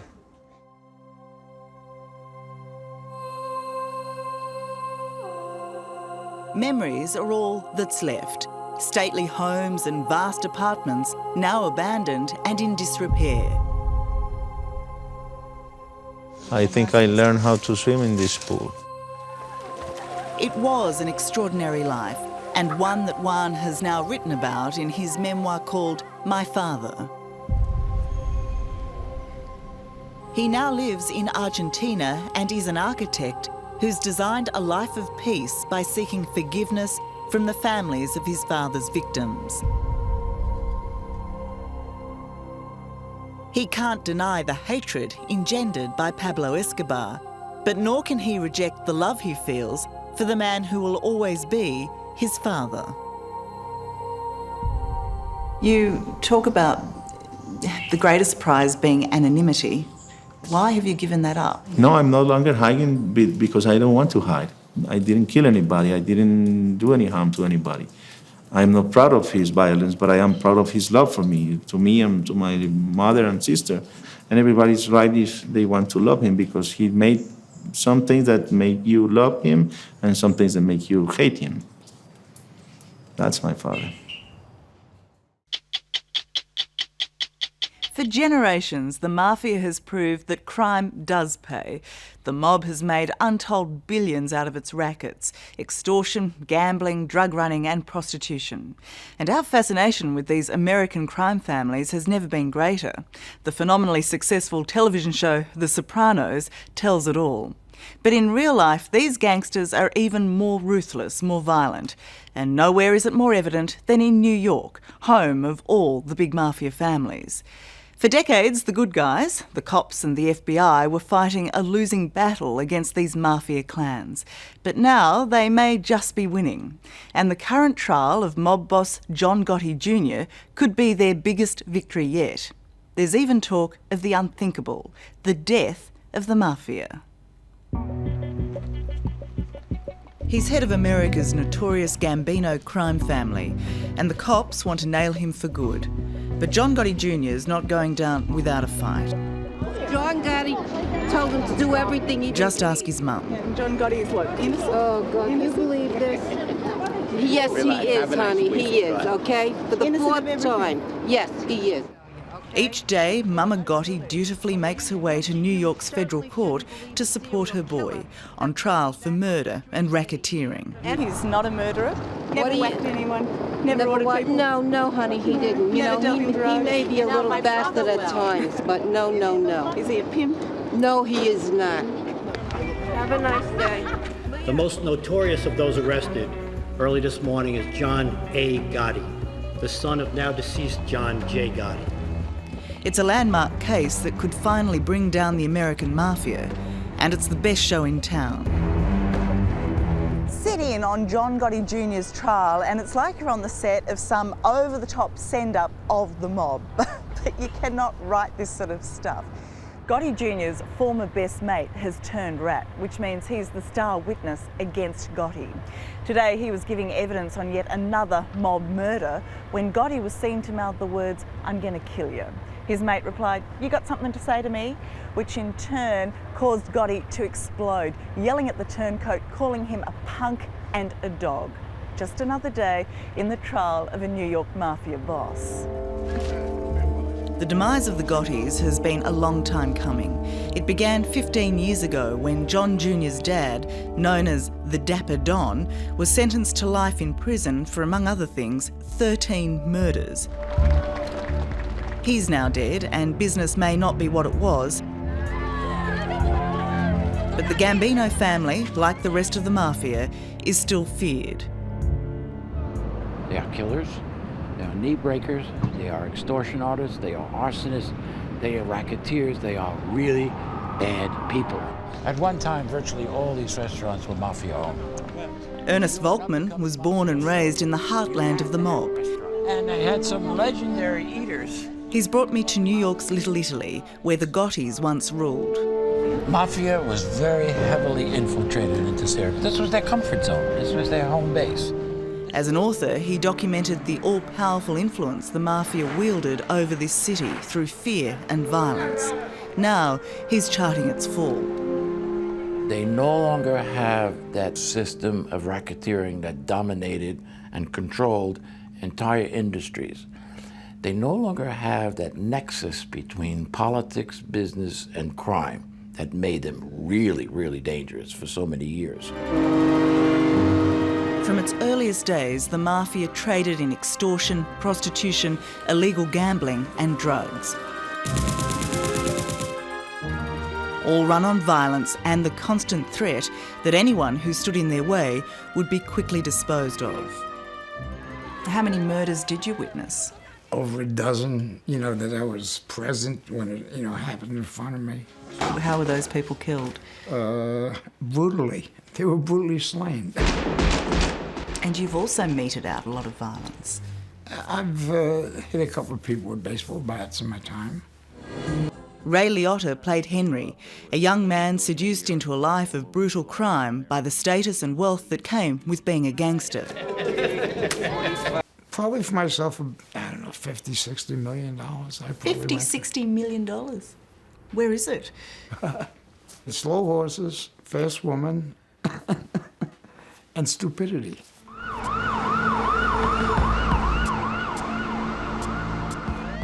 But times have changed. It's now the good guys' turn. Men like undercover FBI agent Jack Garcia have managed to beat the mob at their own game, and it's made him a marked man. They have a propensity for violence. This is the fear that they instill in others. So what happens is you just got to be alert, never give them the opportunity. But of course, whenever I travel in the city, I make sure I'm always packed. So really, you're carrying a gun right now? But let's just say if something was to go down, I'm ready.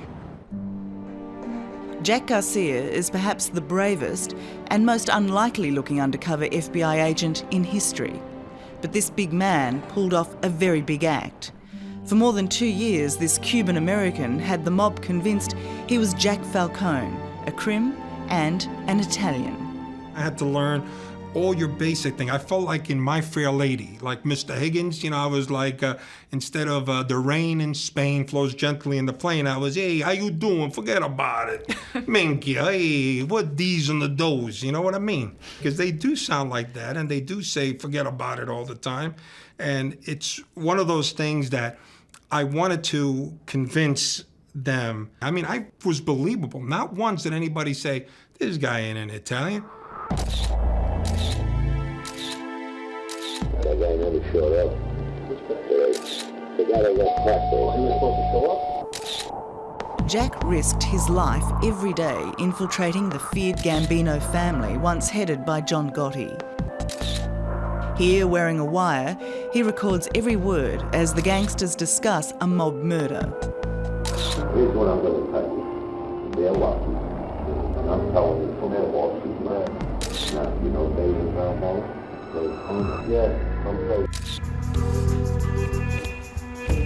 Jack's cover was this seedy strip joint in the Bronx. He pretended to be part owner, but the package wasn't complete without the Rolex, the Italian suits, and of course the Hummer. But even with the best props in the world, he knew one slip-up and he'd be dead. There are no second takes, so whenever you open that mouth of yours, you better be on the money. And if you lie, you're gonna die. It is just as simple as that.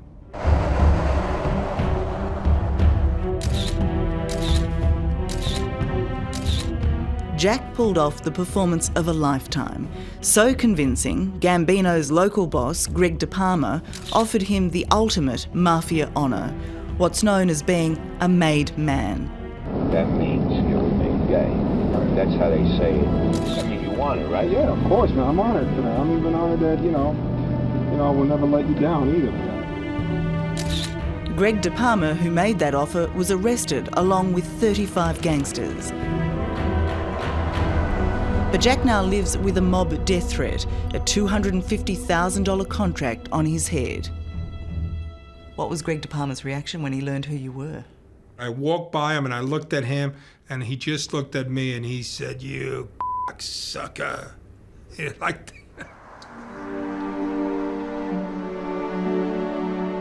But while authorities were cracking down, the mafia was also crumbling from the inside.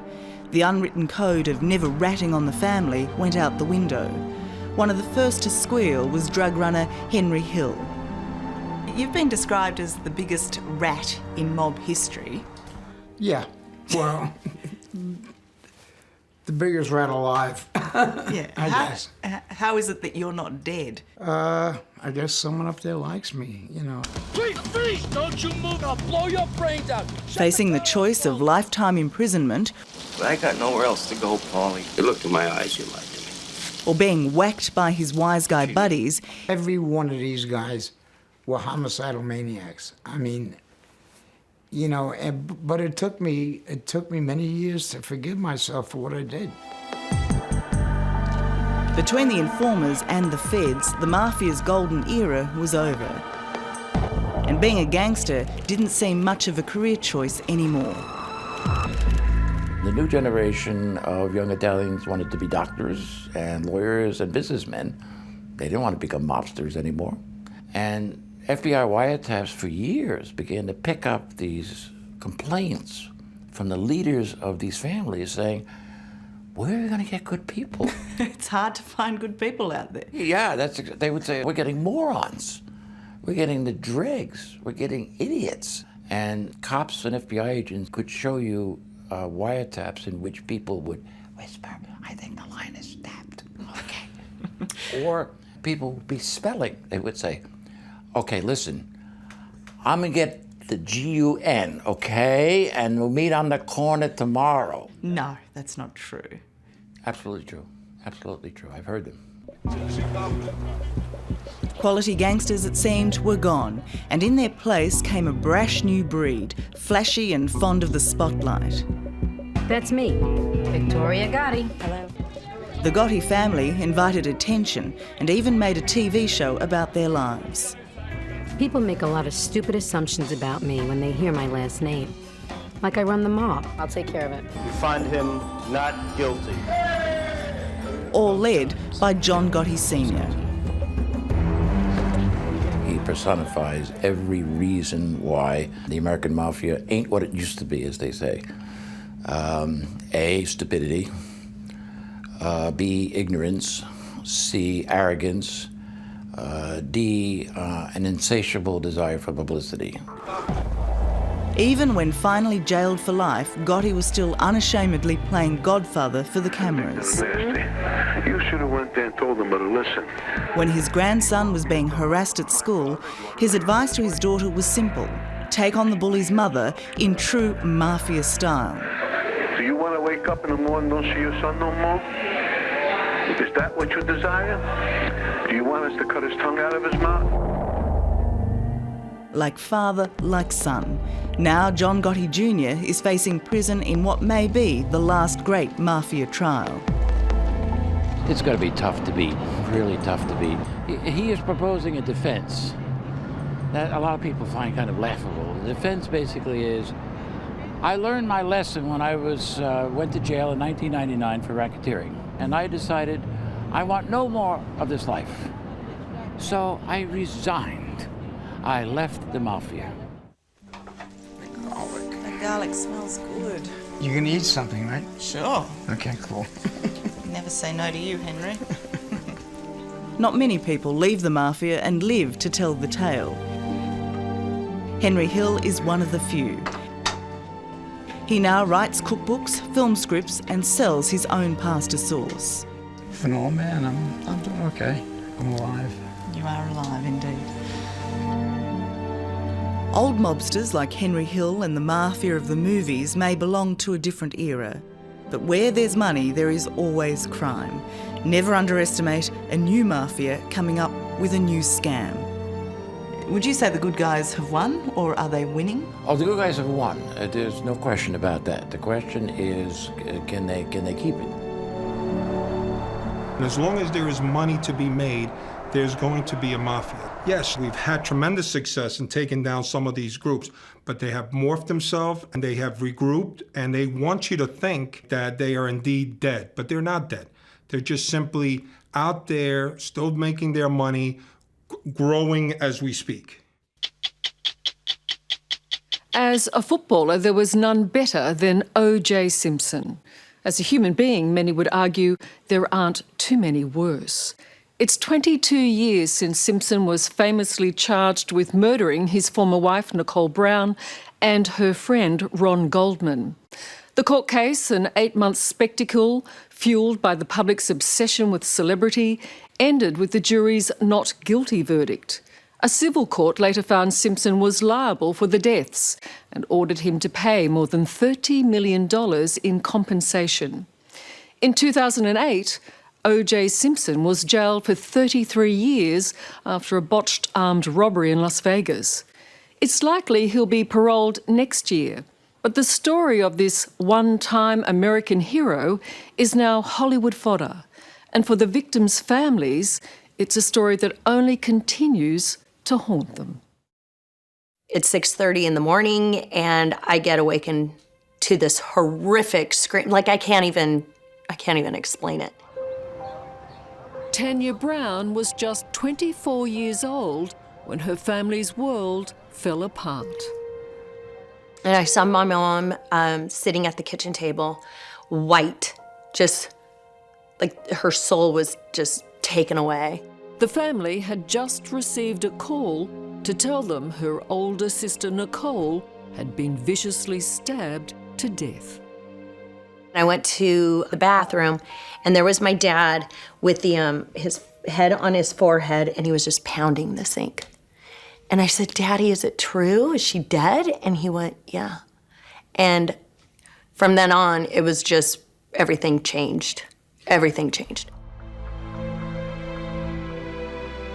35-year-old Nicole Brown Simpson, the former wife of NFL star OJ Simpson, and her friend Ron Goldman were found dead outside her home. Their brutal murders became instant news. The thing that struck me is how horrific it must have been to see this on television. Oh, yeah. I just remember standing in the living room, and my mom and I, we were holding hands, and there was Nicole's body covered by a sheet.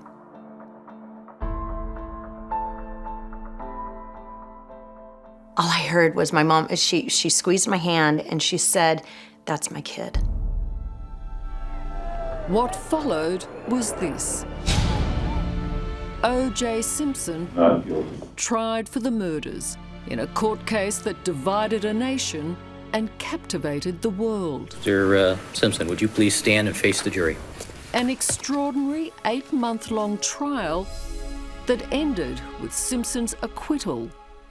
We, the jury, find the defendant, Orenthal James Simpson, not guilty of the crime of murder in violation of Penal Code Section 187. Watched live on television by hundreds of millions of people. Of murder in the first degree or second degree to be not true. Oh my word. Do you remember that day? Oh, yeah. I was just sitting there, that anxiety just in my chest, in my stomach, and sweaty hands. I remember sitting on the edge of the seat just going like this, just, I couldn't breathe. OJ Simpson was the all-American hero, the football star turned actor. Hiya, buddy. He became a trusted public face. When he and Nicole married, and she turned those years into some of the best years I've had in my life, babes. They were the glamorous celebrity couple, and with their children, a perfect family. But what many didn't know was that OJ Simpson had been repeatedly beating his wife. 911 emergency. Can you get someone over here now to 325 Gretna Green? He's back. And even after they divorced, it didn't stop. Please. Okay, what does he look like? He's OJ Simpson. This frantic emergency call made by Nicole just 8 months before her murder.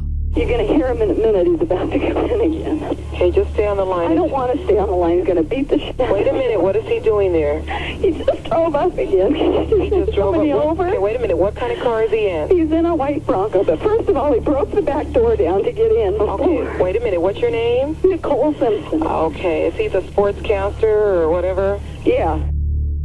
You had your fingers around her throat, correct?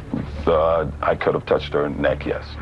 At the civil trial brought against him by the victims' families, OJ Simpson disputed punching his wife, but admitted to being violent. And you never hurt your wife either, correct? No, I hurt my wife, yes. You never struck her with your hands, correct? I never punched her, yes.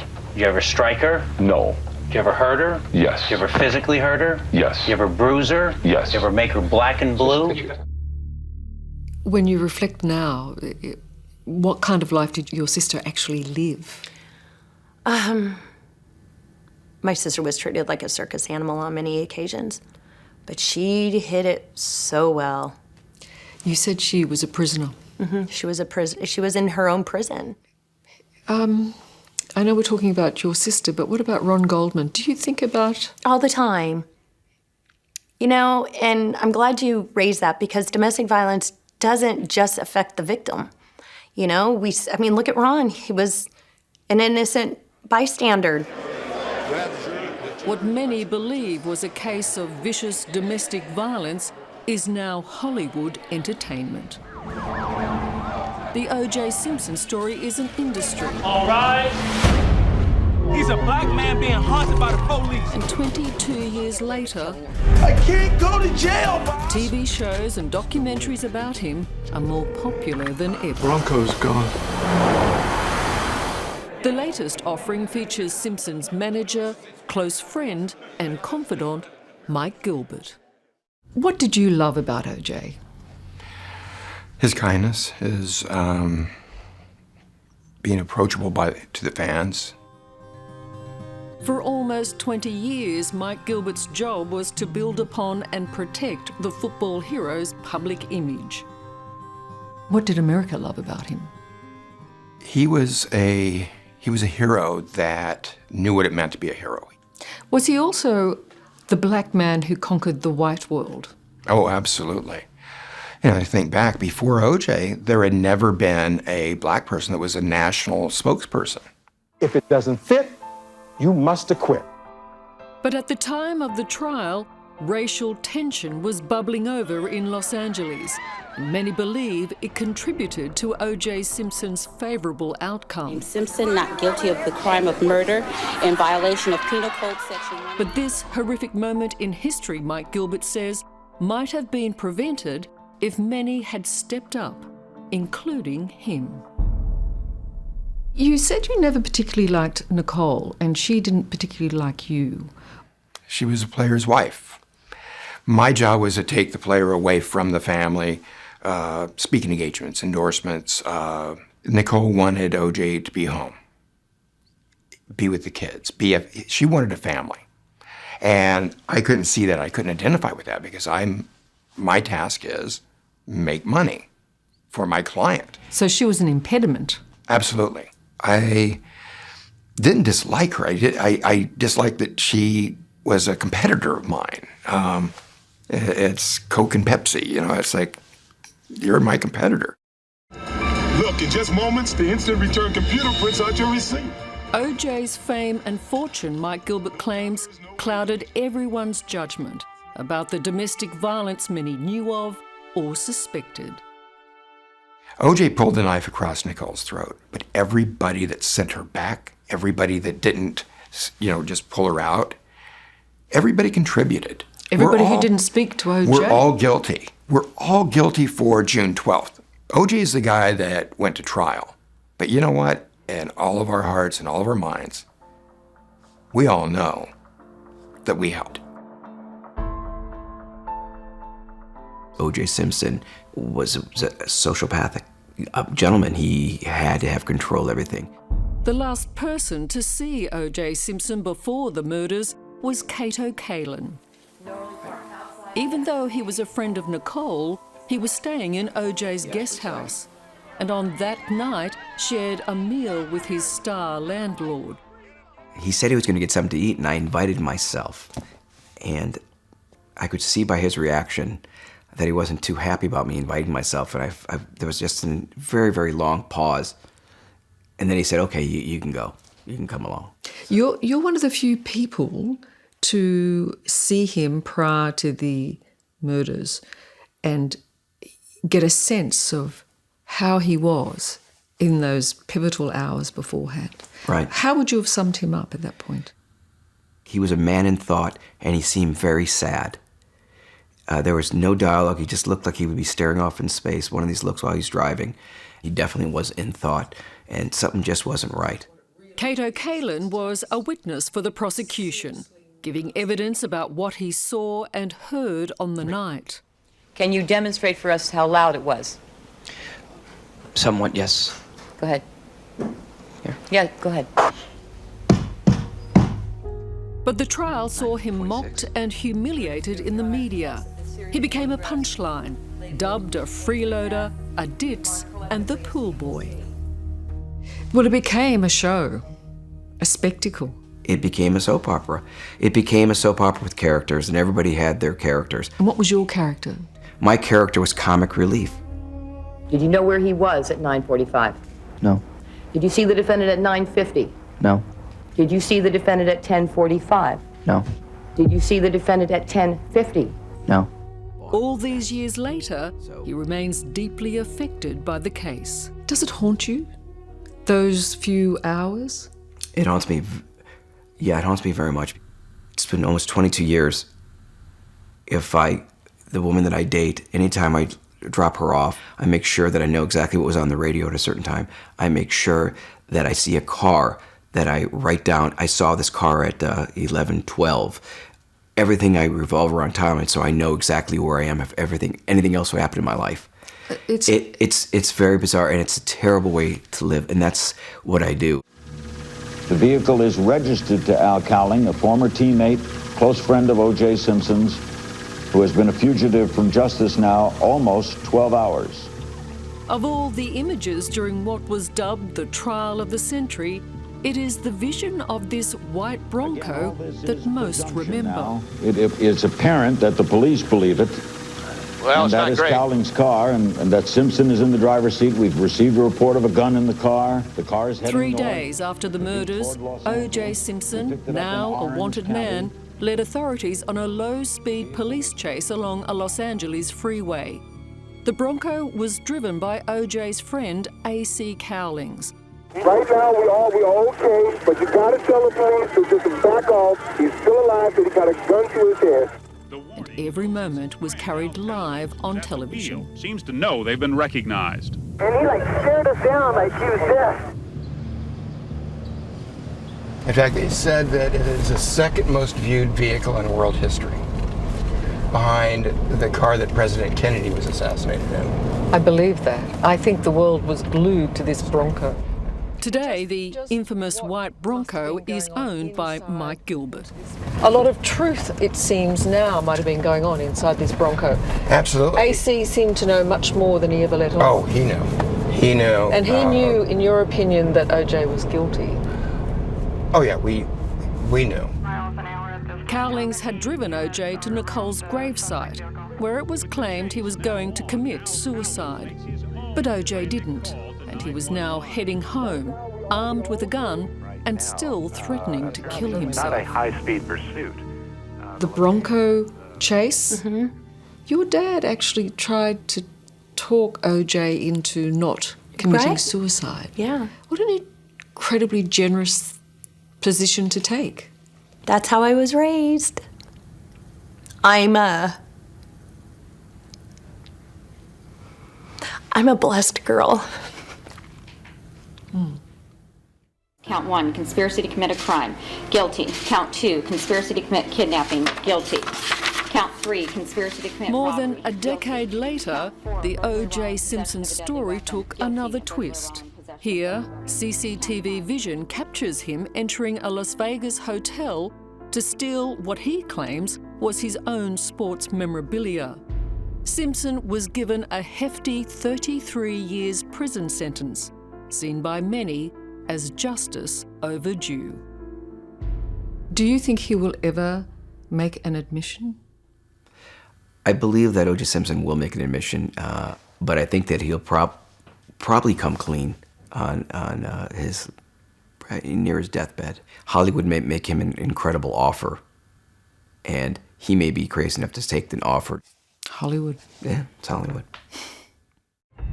O.J. Simpson is expected to be released on parole next year. It may be the final chapter in a shocking and violent real-life story hijacked by Hollywood. What do you think O.J. Simpson is feeling? He doesn't. So even as he sits in his jail today, he doesn't hoping to be paroled, he's not reflecting? Probably not. He's not thinking with regret? No. He didn't do anything wrong. He's still in denial? Probably. The world's most famous prisoner, OJ Simpson, is about to be a free man. On Friday, the now 70-year-old OJ was granted parole after spending nearly 9 years behind bars, and Americans once again tuned in to watch if the former NFL star would go free.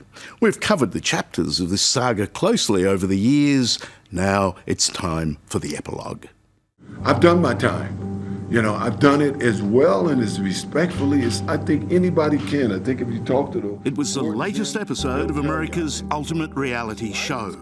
I've always thought I've been pretty good with people, and I've basically spent a conflict-free life. Early Friday morning, millions tuned in live as prisoner 1027820, OJ Simpson, was told he'd walk free. So based on all of that, Mr. Simpson, I do vote to grant parole when eligible, and that will complete this hearing. Thank you. Thank you. Thank you. If you did run into him, if you did have an opportunity to say something to him, would you? I get that question a lot, and you know what? You don't know until you're faced with that. Tanya Brown is the sister of Nicole Brown Simpson, whom 3/4 of Americans believe was murdered by ex-husband OJ Simpson. Liz Hayes spoke with her last year. I don't know what I would say. Or he's just vapor to me. He's like somebody who I used to know. Mr. Simpson, you organized this crime. OJ's high-profile legal history wasn't a factor in Friday's decision. It was a serious crime, and there was no excuse for it. The 4 commissioners were focused on a robbery, not what became known as the murder trial of the century. We, the jury, find the defendant, Orenthal James Simpson, not guilty of the crime of murder. Back in 1995, OJ was acquitted of murdering his ex-wife Nicole and her friend Ron Goldman. Since then, the OJ Simpson story became an industry, and 23 years later, TV shows and OJ docos are more popular than ever. What did you love about OJ? His kindness, his being approachable to the fans. For almost 2 decades as OJ's manager, Mike Gilbert had the tough job of protecting the OJ public image. Count 1, conspiracy to commit a crime.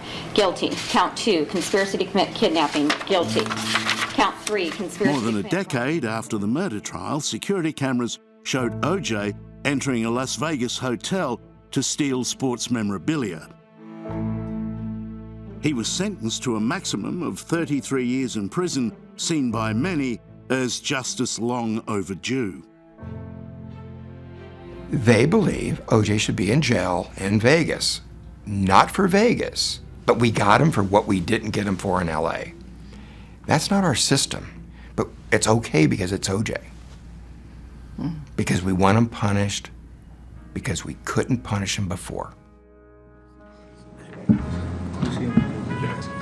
As a free man, OJ will live in Florida and can access his NFL pension.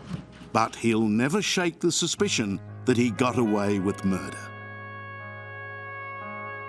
What do you think OJ Simpson is feeling? He doesn't.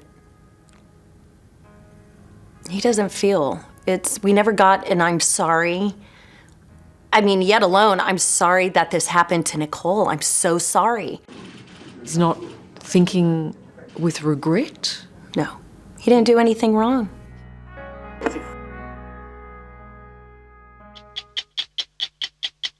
He's white, he's devious, he's well educated, and he gets sick satisfaction from killing and maiming people. For 17 years, America has been terrorized by the man known as the Unabomber. His trademark is his handmade bombs, beautifully crafted and designed to kill horribly. For years, whole squads of special agents have been trying to track down this urban terrorist. They still have no idea who he is, but at least now they know why he's doing it. He wants to stop the march of technology. Because they're a symbol of modern life, He might blow up one of these planes at any time. Because they teach science and technology, universities are at risk. The Unabomber has targeted modern America and all who travel its superhighways. He's willing, happy even, to kill and injure innocent people. Anyone who loves what he doesn't. Technology. I lifted up the top of the box. Zap! Threw my arm off to the side. Really splayed it open quite a lot. So basically blew a large divot out of my arm, ripped my hand open, blew off my fingers and everything. John Hauser was a pilot with the US Air Force and earmarked by NASA to become a space shuttle astronaut. But back in 1985, while doing postgraduate studies at the University of California, John Hauser's dreams disintegrated in one horrible flash. The first thought in my mind was, why did they do that? Why did they do that? It just didn't make any sense. There was a chunk of the pipe from the pipe bomb that was like this long and this narrow that had drilled its way through my arm and almost down to my elbow. It left a little hole going through there. But my arm was just full of all kinds of things. Pieces of pipe, pieces of plastic, pieces of wire, all these sorts of things. It blew off the ends of my fingers with such force that it took my Air Force Academy ring, shot it about 5 feet into the wall, leaving where you could read the words Academy directly off of the wall. A serial murderer or serial rapist or serial type of criminal will continue his trade until he's caught. He just can't stop. And I think the Unabomber will continue. So that's Lou Bertram was an FBI special agent for over 20 years. At this point, the Unabomber is probably the most wanted federal fugitive in the United States at this time. The Unabomber. The FBI coined the name from his initial targets, universities and airlines. In his 17-year campaign of terror, his bombs have become bigger, his targets more varied, and his victims now number 3 dead and 23 injured. Until earlier this year, no one really knew his agenda. But it's now become clear what he wants. He wants to turn off the computer age. And he's not alone in his thinking. Well, as the New Yorker recently said, there is a little Unabomber in all of us. And I think that's true. And I think that's what this revulsion against technology is showing. Author Kirkpatrick Sale, like the Unabomber, is proud to be a Luddite, someone who resists technological progress. There are millions of people who feel, as I do, that this technology is threatening us with catastrophe. Is that essentially the message of the Unabomber? The Unabomber stands shoulder to shoulder with me, I with him on this particular issue, yes. So you think he probably came in the way we are? Right, he came this direction. This would be the most quietest direction for him to come, down the alleyway, into the back of the computer store. In 16 bombing attacks, authorities have only ever once come close to identifying the Unabomber. Salt Lake City, 1987, the car park of a computer store. Place it on the ground, and as he came up, again, he developed eye contact with our witness. And the 2 women were behind that window? That's correct. They're searching for a man in his late 20s or early 30s with blondish curly hair. The blast maimed computer store owner Gary Wright. But it provided the FBI with a breakthrough. America's most wanted man had at last been seen. With these sketches, investigators thought the net was closing. But again, they were to be frustrated. With the amount of leads that we got, the information, the motives that we were able to develop, we turned the corner and hit a brick wall. Back then, what the FBI had were the fragments of a dozen bombs. But they still didn't know what the bomber was trying to prove. It took another 8 years for the Unabomber to finally reveal his hand. Well, he goes on for 16 years, and he sees that nobody thinks anything about this except that some nut is loose. And he says, well, I've got to get a different impression across. And so he says in June of this year, for the first time, he announces that he has this document which will explain why he has done what he has done. The document he called his manifesto, 35,000 words of anti-technology ramblings. Ironically, you can find his complete manifesto on the internet. He writes, "The Industrial Revolution and its consequences have been a disaster for the human race. They have destabilised society, have made life unfulfilling, and have inflicted severe damage on the natural world." In one way or another, he blames technology for all our woes. His solution? A revolution against the industrial system, to destroy existing society. Never forget, he reminds us, that the human race with technology is just like an alcoholic with a barrel of wine. Some word associations. Personal computer. Prison. Information superhighway. Roadkill. Technophobia. Common sense. Can you see any good at all that has come from the technological revolution? There is no good at all. Kirkpatrick's sale is about as close as you can get to understanding the Unabomber. In fact, what he says is in 40 to 100 years, we face the collapse of our present civilization. And he sees it as his job and that of other revolutionaries to hasten this collapse, because he believes that out of the ashes of this will come some future society of the kind that he wants. The bomb was timed to cause maximum bloodshed just after officers opened at 9 a.m. There's no doubt the Unabomber has an enormous ego. When he was thrown off the front pages earlier this year by another mad bomber, he knew he had to take drastic action to reclaim attention. He pointed a loaded gun at America's press. A couple of weeks ago, the Washington Post, with the support of the New York Times, published all 35,000 words of the Unabomber's manifesto. They agreed to publish because the Unabomber promised that in return there'd be no more bombs. The publishers not only gave in to that ransom demand, they placed a hell of a lot of trust on the word of a murderer. Publish or perish. That was the Unabomber's ultimatum to the newspapers. Well, it was publish or someone will perish. Amongst journalists, veteran Daniel Shaw was almost a lone voice in supporting the decision of the newspaper's publishers to give in to the Unabomber.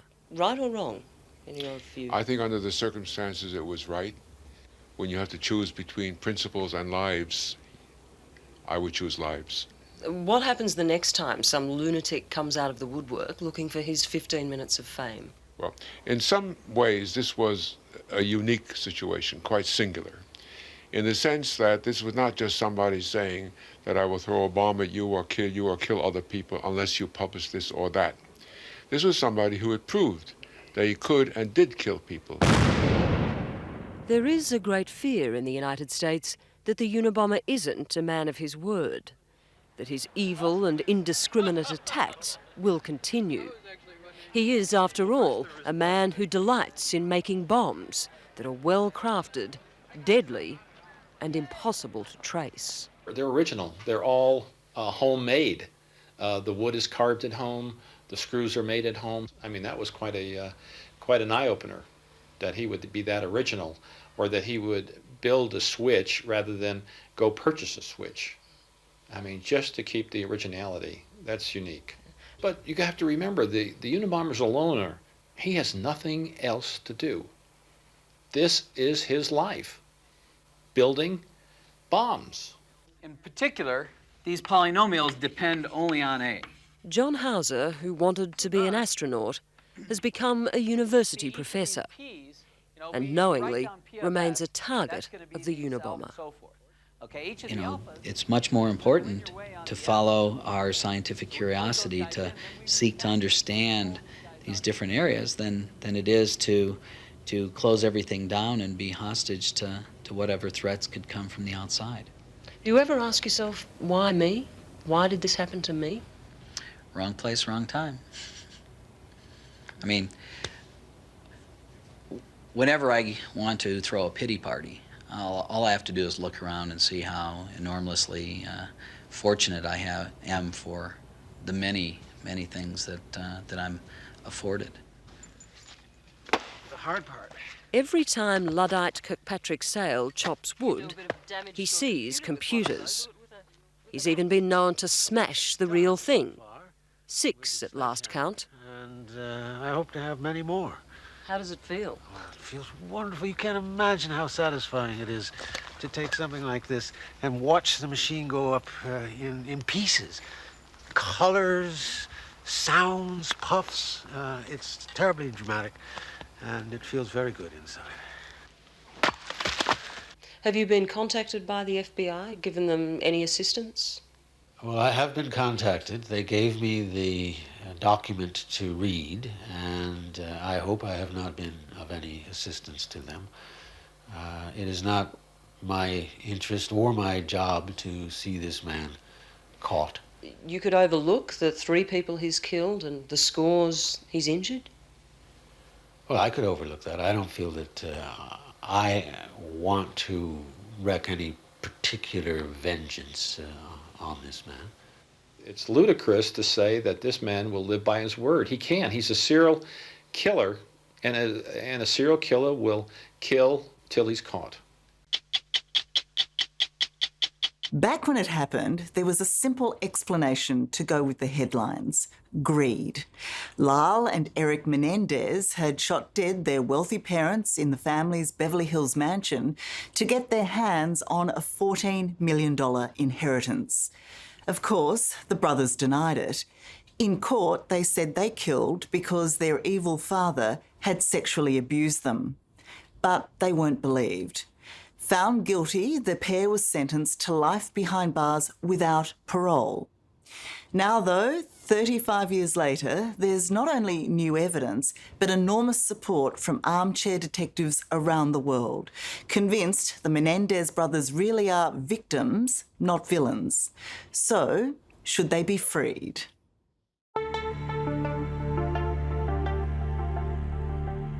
Their crime might be 35 years old.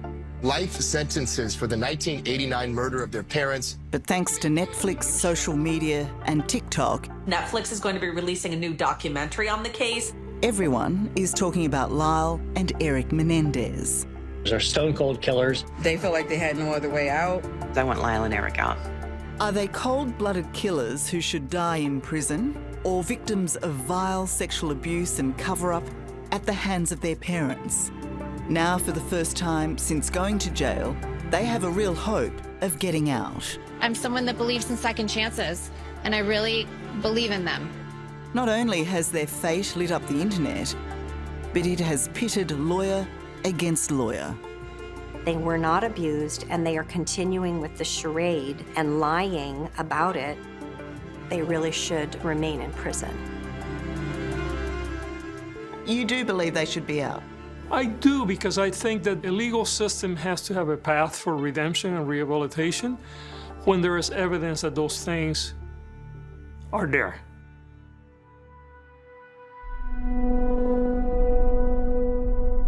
Don't kill my parents. Pardon me? Don't kill my Were they shot? Yes.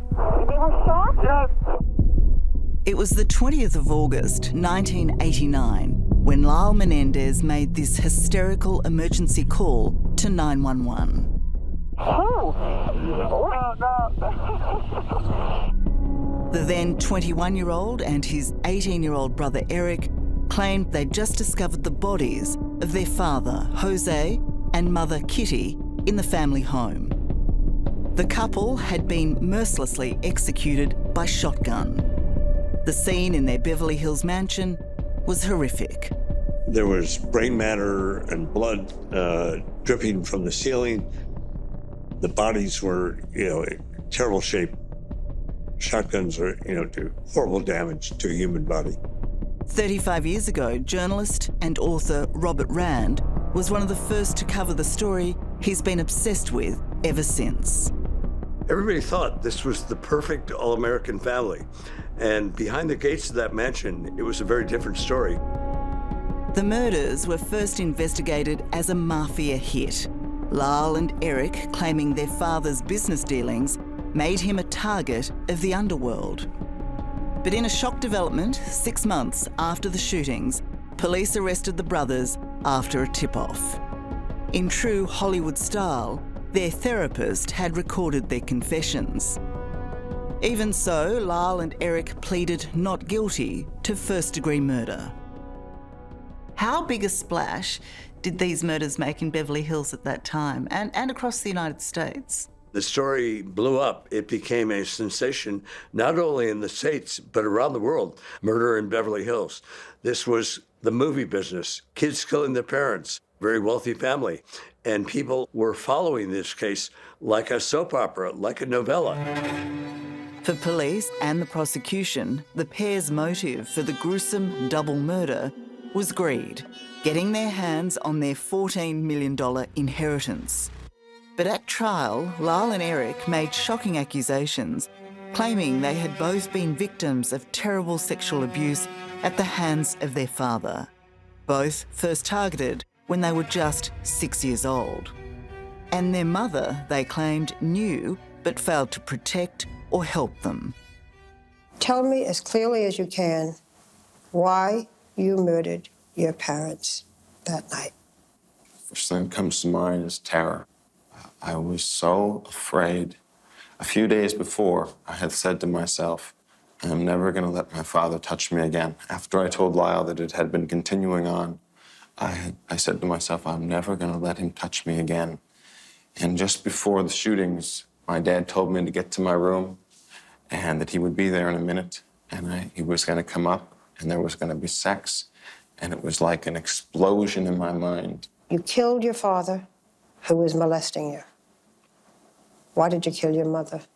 On Thursday night before, in one of the explosions, I was running downstairs and I was crying, and my mother was on the couch and she had been drinking, and she said, what's wrong with you? And I said, nothing, you wouldn't understand. And she said, oh, I understand.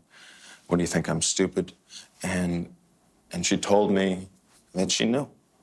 In that time, I didn't separate. I knew my mother and my father. It was just adrenaline and fear and anger. I lost control. There is no explanation. Have you forgiven yourself? I don't think it's possible. It was on learning his 18-year-old brother was still being raped that Lyle confronted their father and threatened to expose him. It was 3 days before the murders, an act of defiance that triggered a fear in Lyle and Eric they had to kill or be killed, as Lyle explained in his phone interview with American Dateline. A person like my father is not going to allow you to just take something that will ruin his life that he has so carefully crafted. He's not going to. And Jose Menendez told them, day after day after day, I will kill you if you ever try to get away. Do you believe that Jose Menendez would have killed his sons? I believe he was totally capable of killing his sons.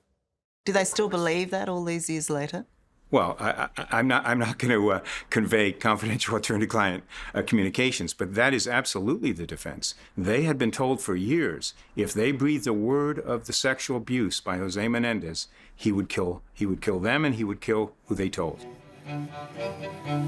As their appeal lawyer, Cliff Gardner, acknowledges, convincing the jury the brothers killed out of fear was challenging when presented with the brutality of their fatal attack. The sons had riddled their unsuspecting and unarmed parents with shotgun pellets, while Jose and Kitty were watching TV. The hard thing to understand for many people is that in that very moment, did Eric and Lyle fear for their life? In the moment where they reloaded and shot their mother point blank in the face, did they fear that they were going to be killed? Sure, and what they did was criminal. The question is, was it murder or was it manslaughter? And under state law, under the imperfect self-defense doctrine, the law recognizes that people who have been battered for years and years and years can react differently, inappropriately, but it's not murder. But with the Menendez brothers' lives on the line, the jury could not deliver a unanimous verdict, evenly divided between voting for murder and manslaughter. All of the women had voted for manslaughter. All of the men had voted for murder. And every single man told me after the first trial, well, a father would never do that to his sons. And so that was the problem. It was really divided along gender lines, and the men just wouldn't budge. A retrial was ordered, but this time much of the sexual abuse evidence was excluded by the judge. And with no other real defence for their depraved crimes, the brothers were found guilty of first-degree murder. They escaped the death penalty, but were sentenced to life in prison without parole. I believe the second trial was a complete miscarriage of justice. I don't think it was a fair trial. They were determined that they were going to convict the Menendez brothers, and they did. But now, as you'll see, there's new explosive evidence to support Eric and Lal's claims. That's the man here that raped me. How critical a moment in time is this for the Menendez brothers? They will, for the first time, have a shot at getting out of prison.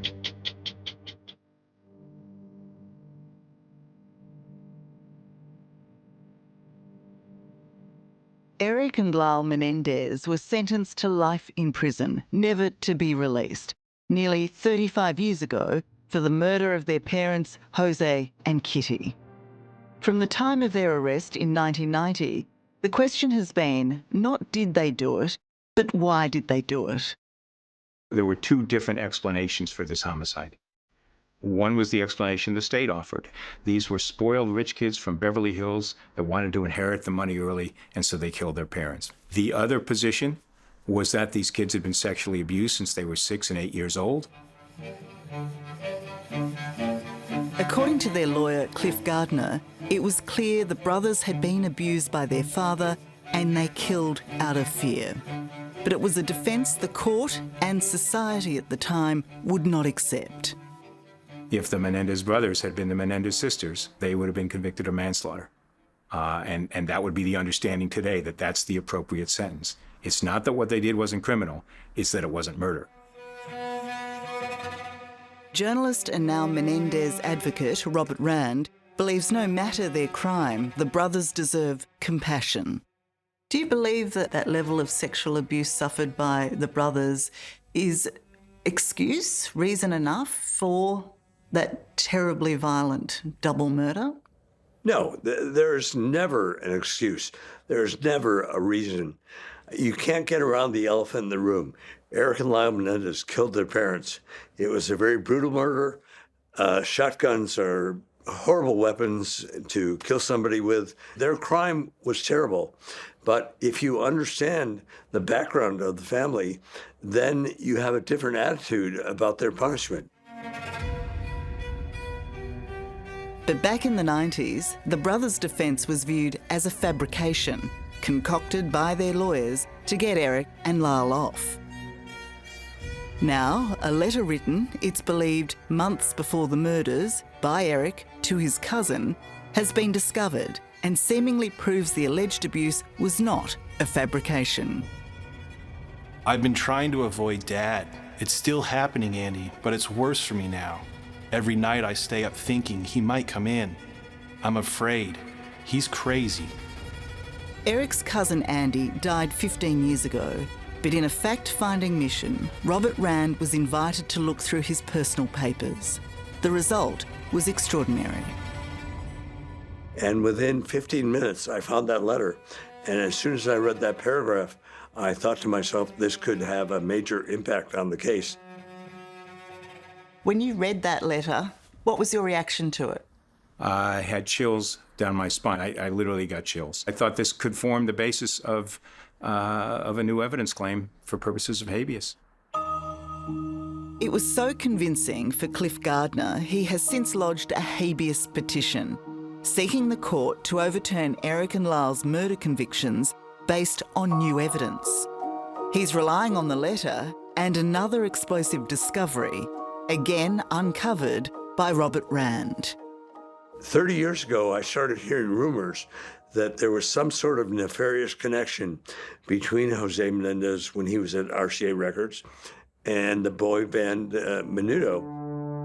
Jose Menendez was a record executive at the time, which it now appears gave him license to molest former Menudo band member Roy Rossello. I've heard so much about you. Oh, happy to meet you in person. Oh. It took years of digging by Robert, but finally last year, in this US Peacock streaming documentary, Roy confided when he was 13 years old, he'd been raped by Jose Menendez. That's the man here that raped me.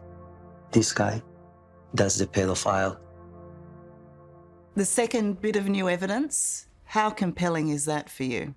Roy's declaration makes clear that Jose Menendez raped him twice, raped him anally twice.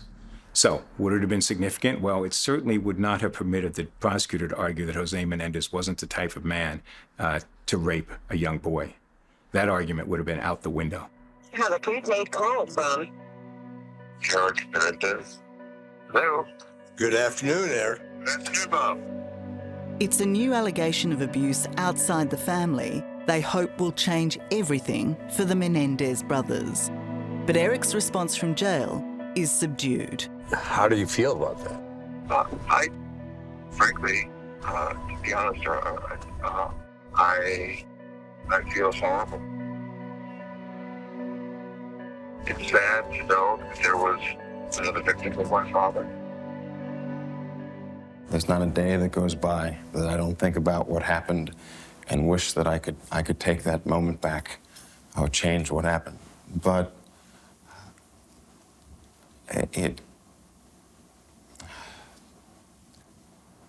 it's hard to live with that. Do you feel remorse? Tremendous remorse. While most of the extended Menendez family want Eric and Lyle to be released, there is one family member who is adamant the brothers are sociopaths who should die in prison. Kitty's brother, Milton Anderson, now 90, speaking through his lawyer, Kathleen Cady, wants justice for his murdered sister. Of course, he's aware of the various allegations regarding sexual abuse, and Mr. Anderson firmly believes that that did not occur and that they've made that up. It's his belief that that is all a lie. But LA County District Attorney George Gascon doesn't need to be persuaded by new evidence. He's recommended the brothers be resentenced based solely on their impeccable prison records, length of time behind bars, and their young age at the time of their brutal crimes. Even if they were molested, that's not a good enough reason to murder your parents, right? But does that mean too, then, that you don't believe that they were acting in self-defense, that they feared for their lives, that they had to kill or be killed? Yes, I don't believe that the self-defense argument is one that I believe in. Again, and that's a personal opinion, right? And certainly the jury didn't buy that either. But you do believe they should be out? I do, because I think that in my opinion, a legal system has to have a path for redemption and rehabilitation when there is evidence that those things are there. While not unanimous, there is a groundswell of people who believe the time is right to let the brothers out. How critical a moment in time is this for the Menendez brothers? Well, it's certainly the first positive development in the case for probably 30 years. And if the court agrees to resentence, then they will, for the first time, have a shot at getting out of prison. But as close as freedom might taste, nothing is certain. A newly elected DA takes over next week, and he's already flagged a desire to review the current recommendation for resentencing. I believe that the judges are going to make the brothers jump through a number of hoops. They're not just going to walk out as easily as it sounded 2 weeks ago. Well, I believe they will eventually be let out, but it could be another 6 months, 8 months. It could be a year until they get out. They should be let out. They should be sent home to their family. This case needs to end.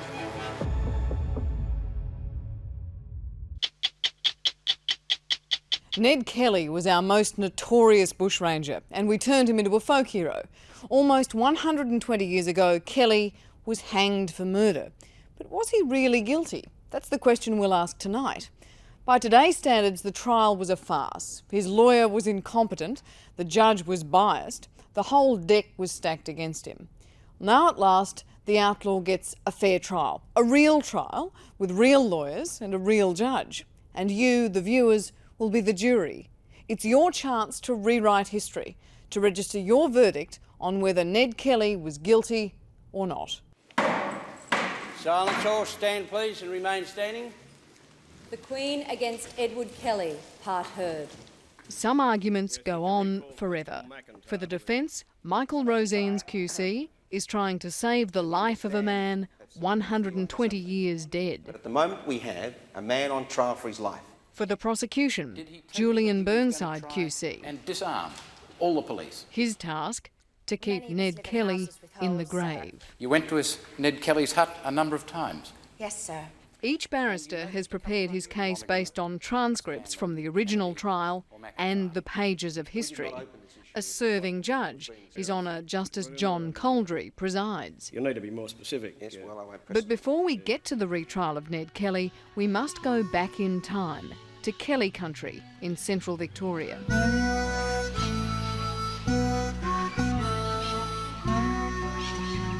In these hills, Ned Kelly grew up and learned the bushman's arts. Very brave man, a very honest man in his way. I would trust Ned Kelly with my life. You get the feeling that Ian Jones would have happily joined the Kelly gang, or at least cheered their progress. But it's an informed judgment. He's Australia's leading Kelly expert.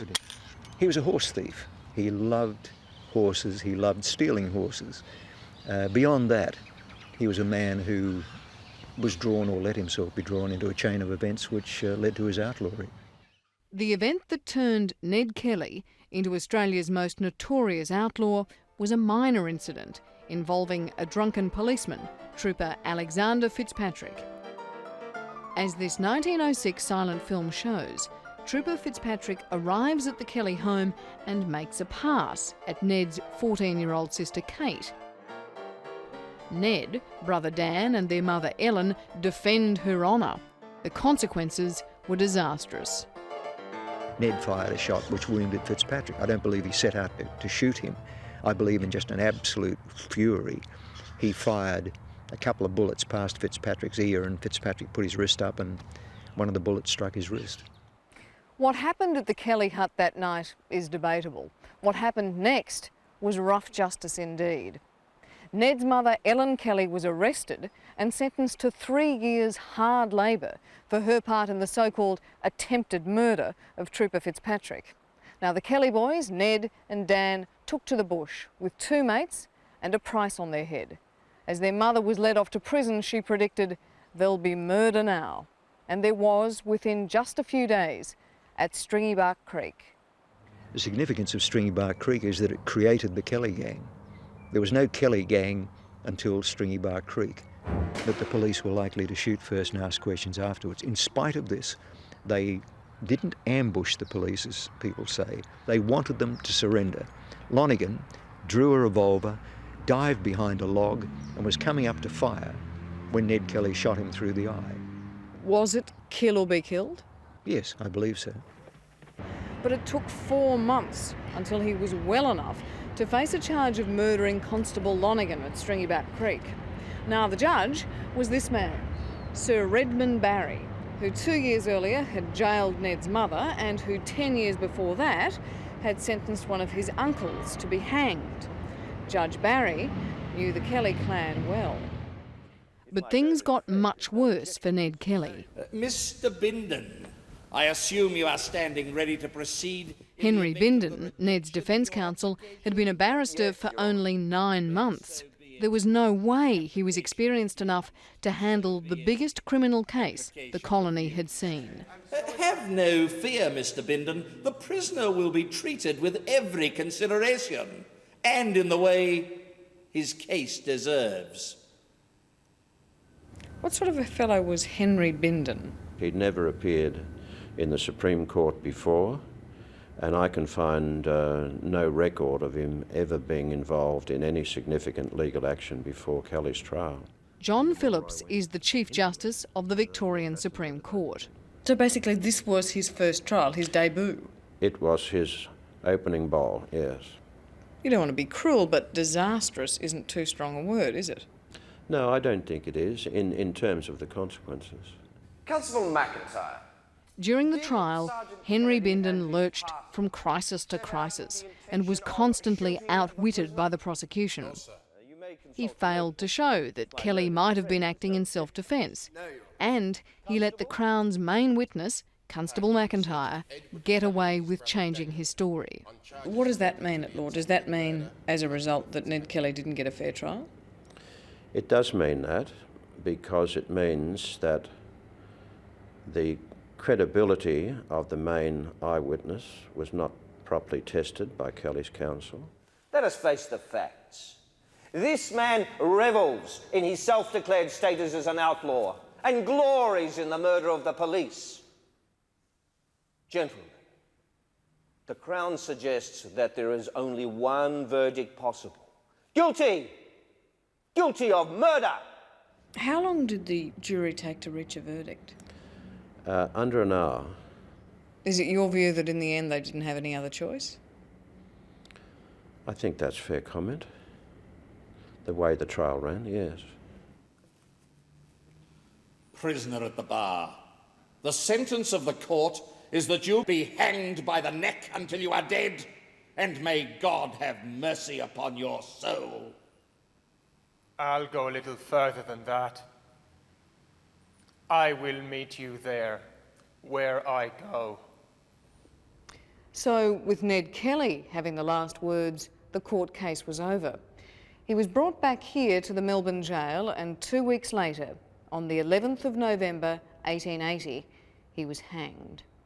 Now, strangely enough, Kelly's parting shot at Judge Redmond Barry, that they'd meet again in a higher court, came sooner than anyone expected. 12 days after the execution, Judge Barry dropped dead from what was described as a carbuncle on the neck and congestion on the lungs. Now, there's little doubt Ned Kelly did not get a fair trial, but what might happen if he was tried again today? The first witness is Catherine Kelly. Well, we're about to find out. 120 years on, the Victorian Bar Council is staging a retrial. Again, Ned Kelly is charged with the murder of Constable Thomas Lonergan.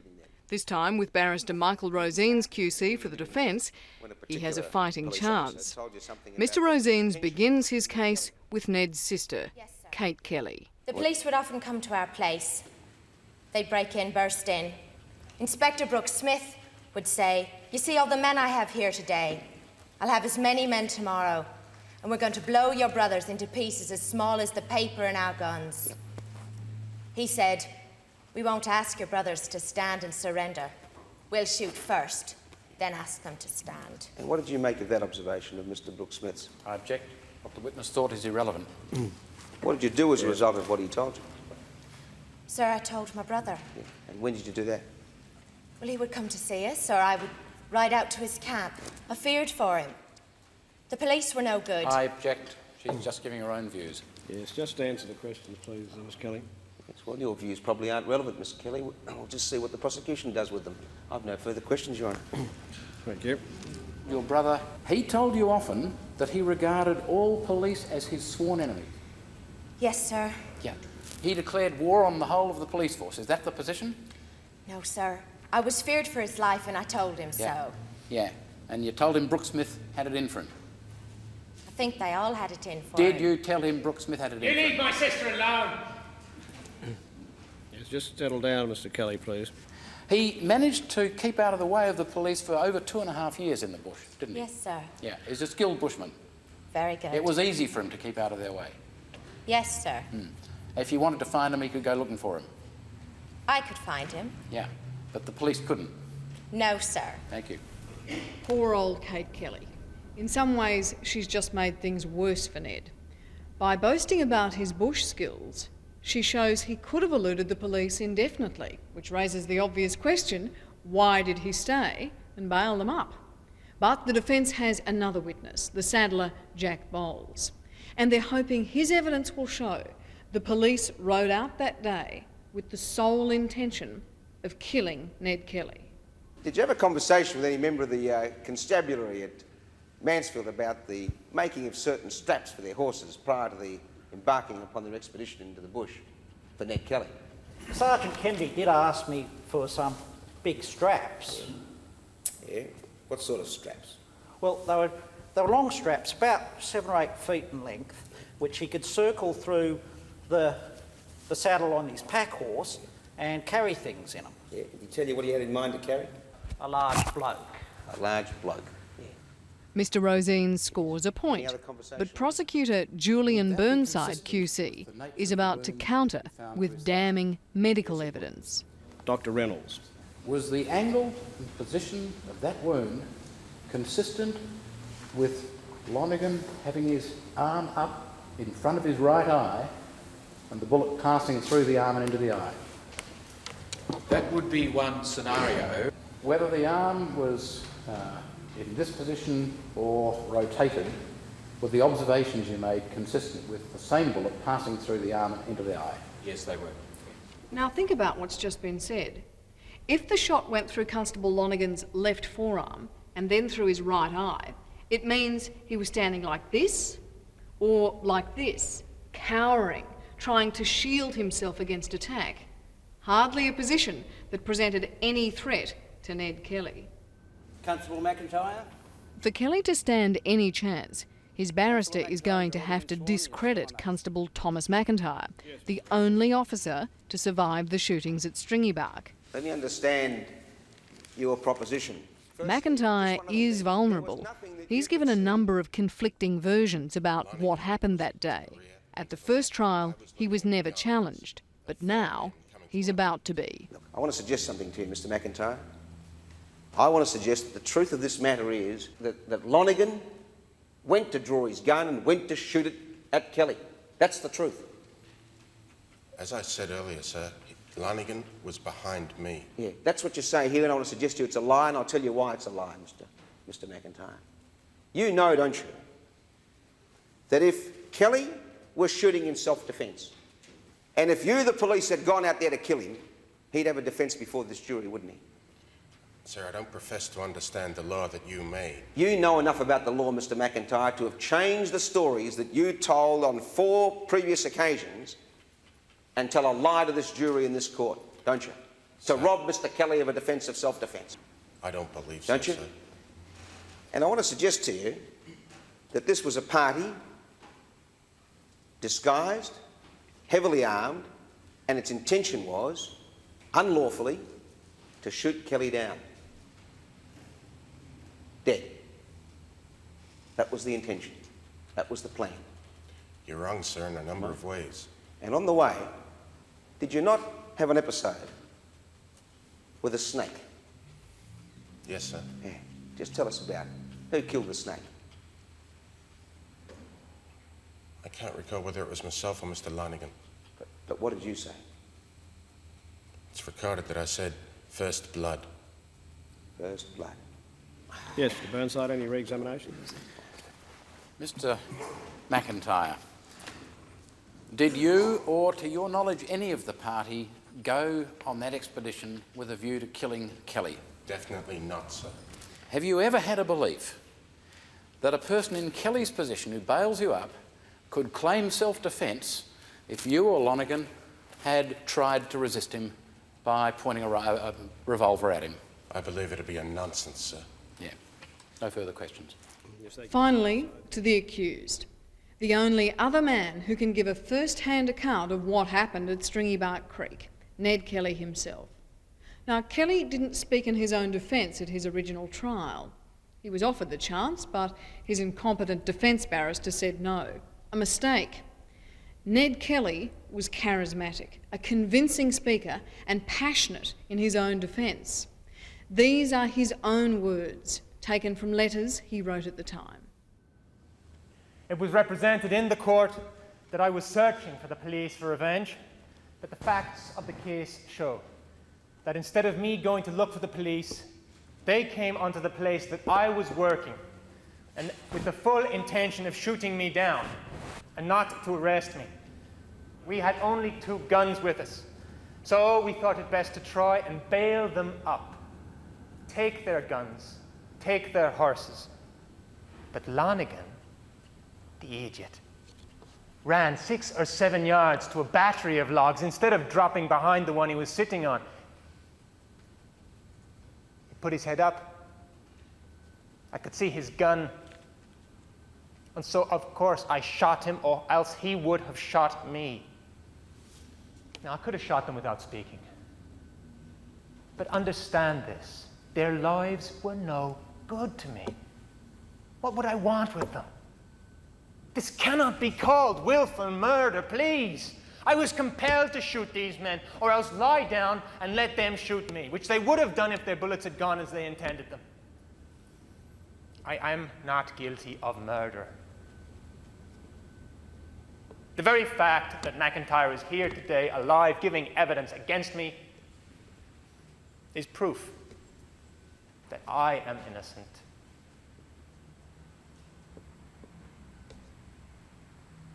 Thank you, ladies and gentlemen. My life is in your hands. Yes, thank you, Mr. Kelly. Mr. Burnside, are you in a position to make the final address? Yes. What happened? Most of the facts are quite clear. Kelly found the tracks of the police party on the 25th of October. He followed them to the camp. They ambushed them. McIntyre surrendered, and his life was spared. In the prisoner's own words, he obeyed. Lonigan did what most people would try to do. And for that willful act of disobedience, he was shot dead. Because he tried to defend himself, the prisoner shot him dead. There is no doubt he was the aggressor from first to last. You may have great pity with him because he's a folk hero. Let's not hide from that. But the fact is, you must find him guilty of murder. Yes, Mr. Rosines. Ladies and gentlemen of the jury, Ned Kelly is not on trial because he's a folk hero. This case is concerned with one thing and one thing alone. Is Ned Kelly guilty of murder of Constable Lonigan? Constable Lonigan. Only Constable Lonigan. And so the question in this case becomes, are the police out to kill Kelly? Because if they are, then our friend here will concede that Kelly was entitled to act in self-defence, and His Honour will tell you that he was well within his rights to do so. We know what happened. We know that the police were shooting or attempting to shoot at Kelly. And who do we have to turn to? Who must we turn to see whether or not the police were going about their lawful duty? McIntyre, the liar. He's the one we have to rely upon. He's the one that you've got to be satisfied of, ladies and gentlemen, that when he says we were going about lawfully to arrest Kelly, when he says we weren't there to kill him, you have to believe him. Because if you don't believe him about that, you have to find Kelly not guilty. May it please Your Honour. Yes, thank you, Mr. Rosines. Members of the jury, it is for you and you alone to decide whether Edward Kelly is guilty or not guilty of murdering Thomas Lonigan on the 28th of October 1878 at Stringy Bark Creek. Would you please retire to consider your verdict? Right now, Hollywood is abuzz about 4 upcoming Charles Manson feature films. The obsession with the crazed cult leader is to mark a dark anniversary. It's 50 years since he and his band of deluded devotees, most of them young women, went on their murderous rampage. Manson, who lived as the embodiment of insanity, died in prison 18 months ago. But there are 3 other perpetrators still alive, and one, Leslie Van Houten, could walk free from jail in the next few weeks. She claims she's reformed. Impossible, says the sister of Sharon Tate, the beautiful Hollywood star brutally slain by the Manson family. Benedict Canyon, high above Los Angeles, and standing out amongst all others, this palatial residence is famously home to the stars. It's also infamous for one of America's most iconic crimes, the shocking scene of mass murder on the orders of crazed cult leader Charles Manson. I'm not asking you, I'm telling you. You do exactly what I say. It may have been 50 years ago, but time does nothing to ease the horror. Whatever is necessary to do, you do it. 5 people were slaughtered here in the dead of the night, including the stunning and heavily pregnant Hollywood actress Sharon Tate.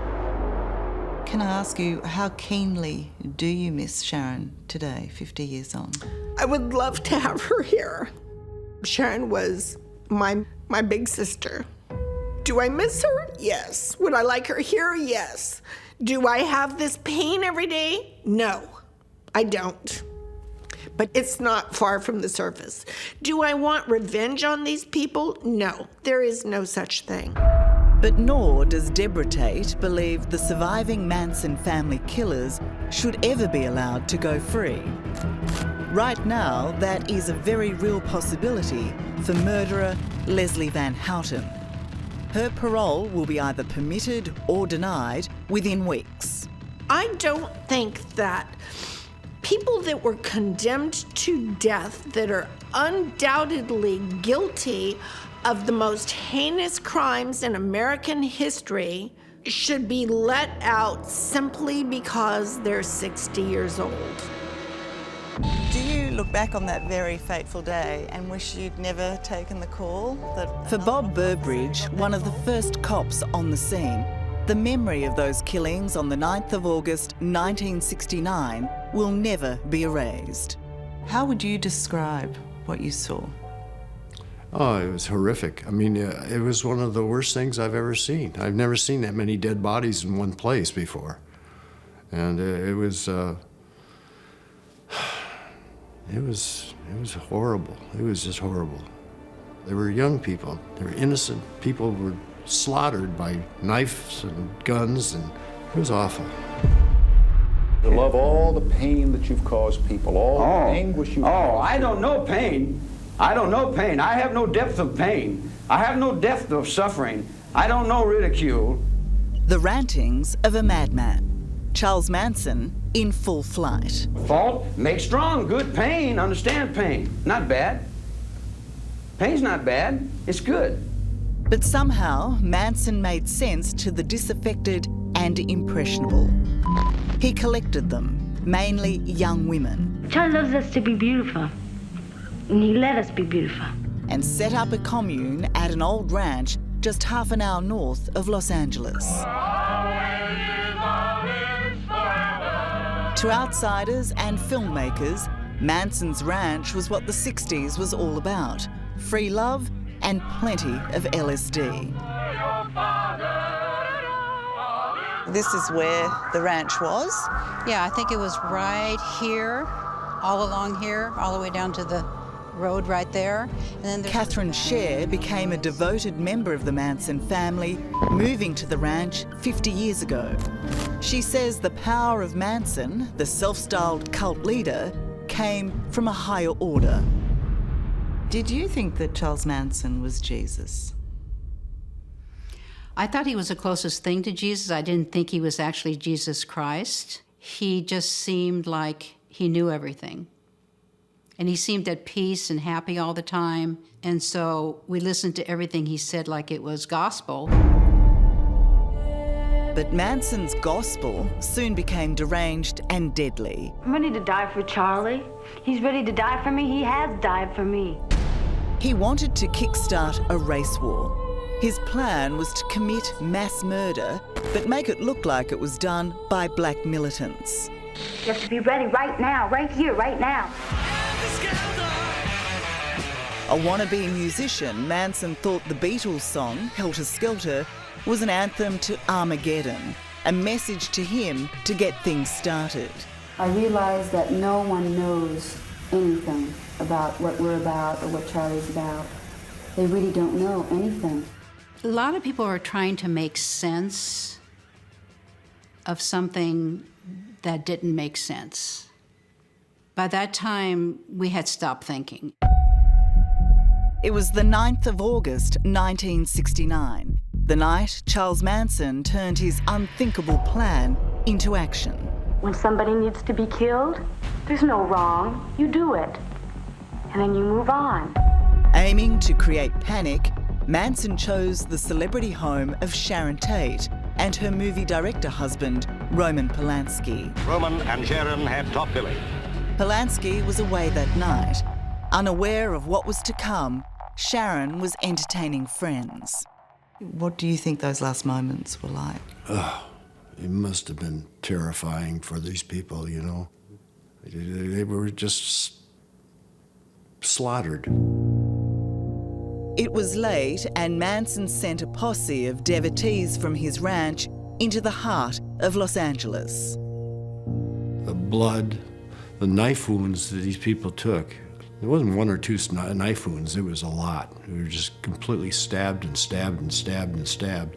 Nothing compares to it, to that murder scene.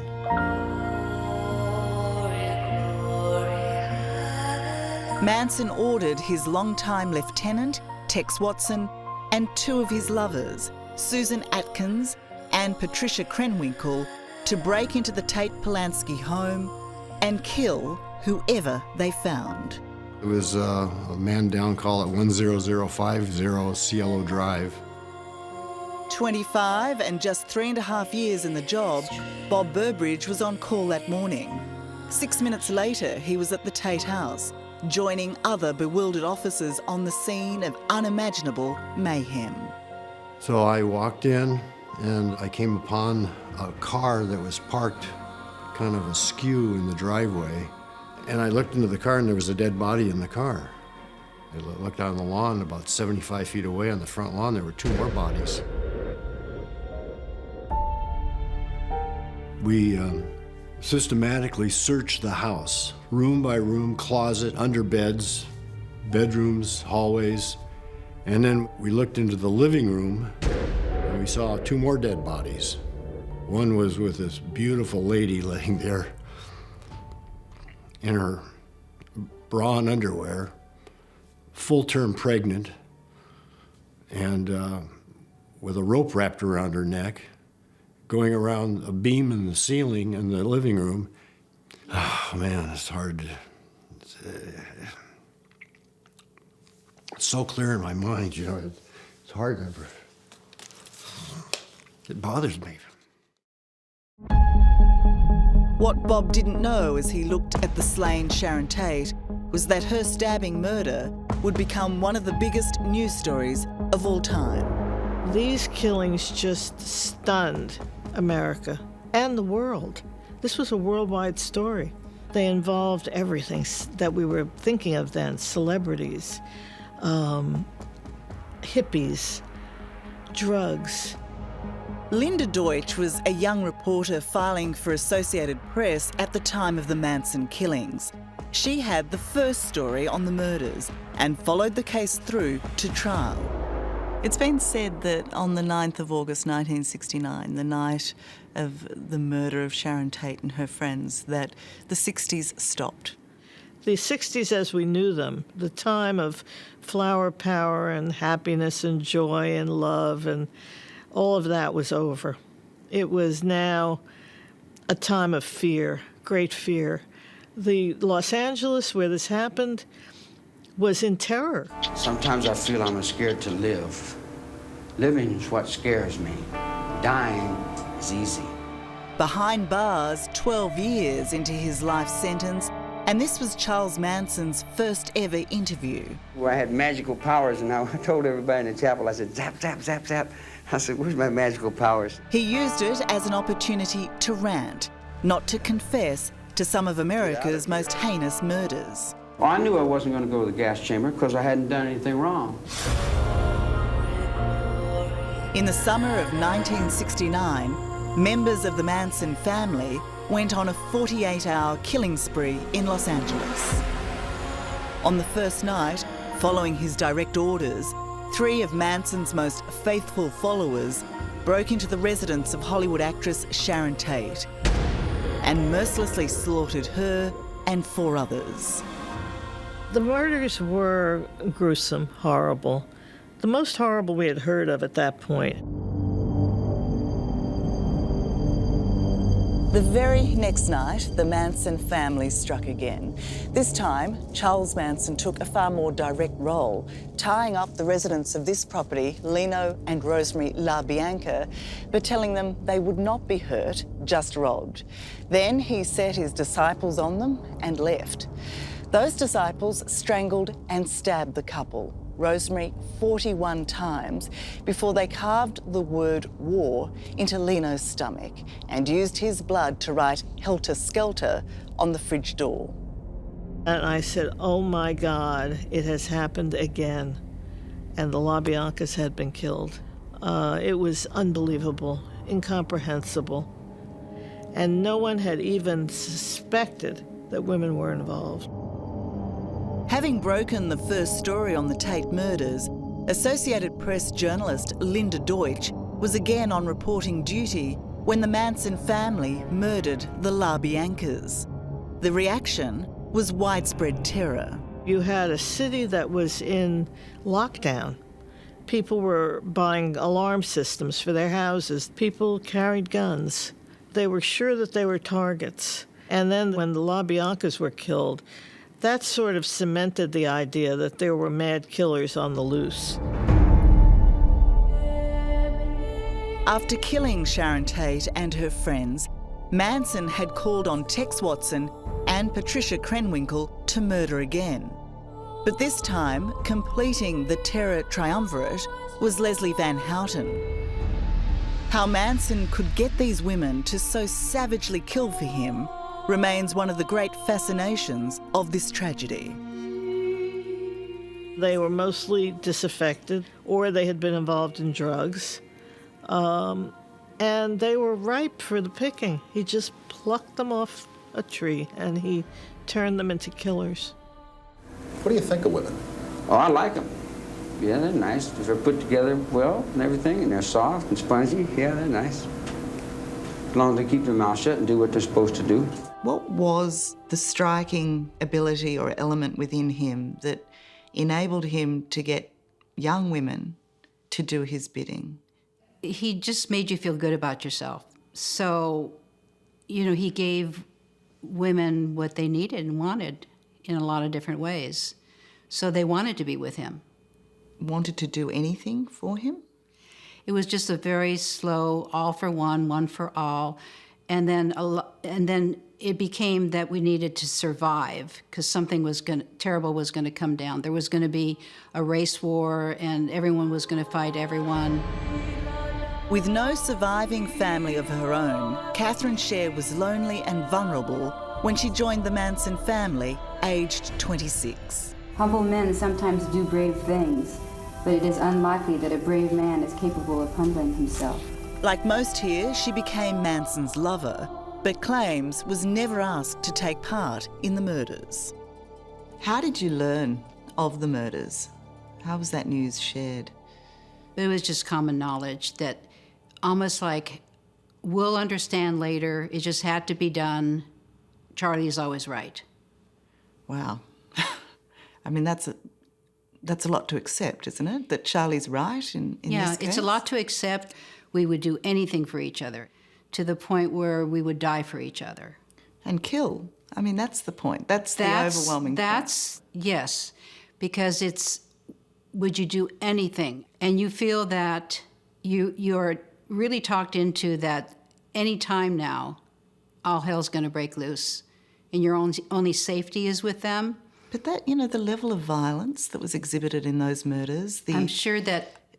that's not just carrying out an order. It's almost understandable. It almost looks like it was enjoyable for those people. No, the people that were involved can't even understand how they did this. They can't fathom how they could have ever done this. Hi, Rich. Your words this morning were just what I needed to hear. Thank you. Leslie Van Houten is about to go before the parole board for a record 22nd time. I want you to know that we're in this together. I'm feeling good and hope to be able to phone at some point. So, as she writes from prison, now is a critical moment for her and lawyer Rich Pfeiffer. Is she going to be nervous tomorrow? Of course, her life is on the line tomorrow. She knows that. The second longest serving female prisoner in California, Leslie has been behind bars for nearly 50 years for her role in the Manson murders. Twice before, the parole board has granted Leslie parole, only to have her bid for freedom denied by the governor at the 11th hour. I think Leslie's going to get out. Why should Leslie be given parole? Well, she's not a current unreasonable risk to public safety, which is the legal standard, but way more than that is she was a young person indoctrinated into a cult long before the world knew about cults. Well, I had been taught then that there was no such thing as death. Leslie was 19 at the time, and she was one of 3 devotees sent out by Manson to kill.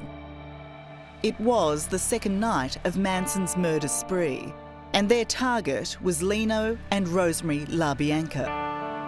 When she went into the house, her intention was to kill the LaBiancas, and she owns up to that, and that was her part of being accepted by Manson. She wanted to be accepted by Manson. Do you believe that at that time she completely lost her will? That she lost the ability to know what was right and wrong? I think she knew what was right and wrong to some degree. She absolutely believed that Charles Manson was Jesus Christ. That's what they were taught. That's what they were drilled in over and over again. When does Jesus tell his followers that they should go and viciously murder people?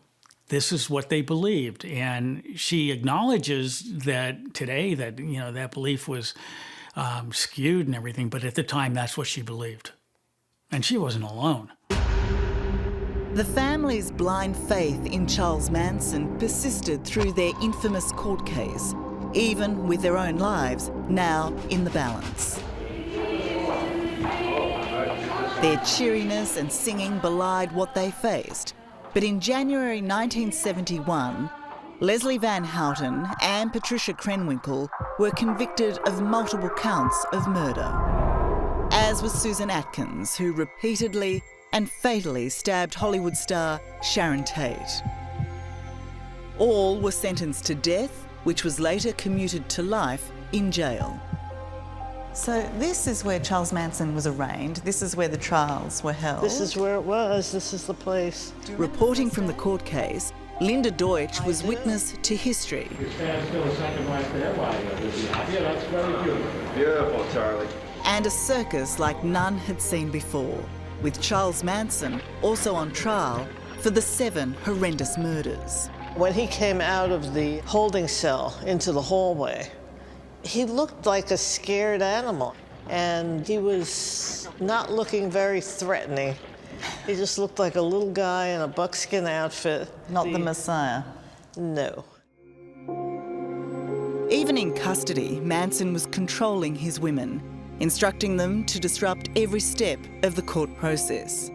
As for his own behaviour, Manson attempted to hypnotise witnesses, including former police officer Bob Burbridge. And that was the craziest thing, because I was sitting there testifying against him, and they said, don't look at him. And I couldn't help but look at him because he was giving me goo-goo eyes, He's going like this, And I almost started laughing at him, He was just a little weaselly guy. At the peak of his orchestrated bedlam, Manson tried to attack the judge, declaring he should have his head cut off. Manson was captured by the bailiff, the moment captured by the court artist. He talked a good game, made himself totally sympathetic, didn't admit that he did anything. Did you feel any sympathy for him? No. Did you find him charismatic? No. Did you think he was crazy? Oh, yeah, he was insane. He was malignantly insane.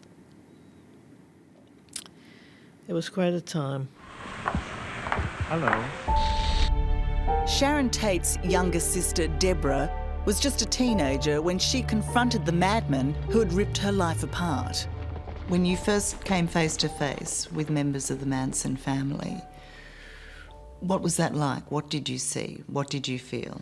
I was 16 years old, and Charlie was in the county jail, as were most of the members in the LA County Jail. I had myself smuggled in and looked into his eyes, and there was a lack of emotion. He didn't say a word. I didn't say a word, but I saw what I saw. You've said in the past that you thought you looked into the eyes of evil. I did, absolutely. I'm still looking into the eyes of evil. I'm an outlaw, and I go so far, and then that's all you know.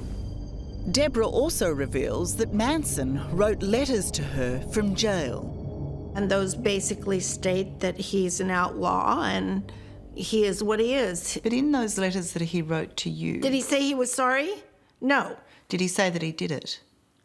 No. He said he's an outlaw and he lives by the outlaw rule, which is he's not going to volunteer information. Deborah Tate has made it her lifetime mission to keep the Manson murderers behind bars. And so far, she's done so. Charles Manson died in prison in 2017. Susan Atkins in 2009. Still in prison and still hoping for freedom is Tex Watson, as is Patricia Krenwinkel.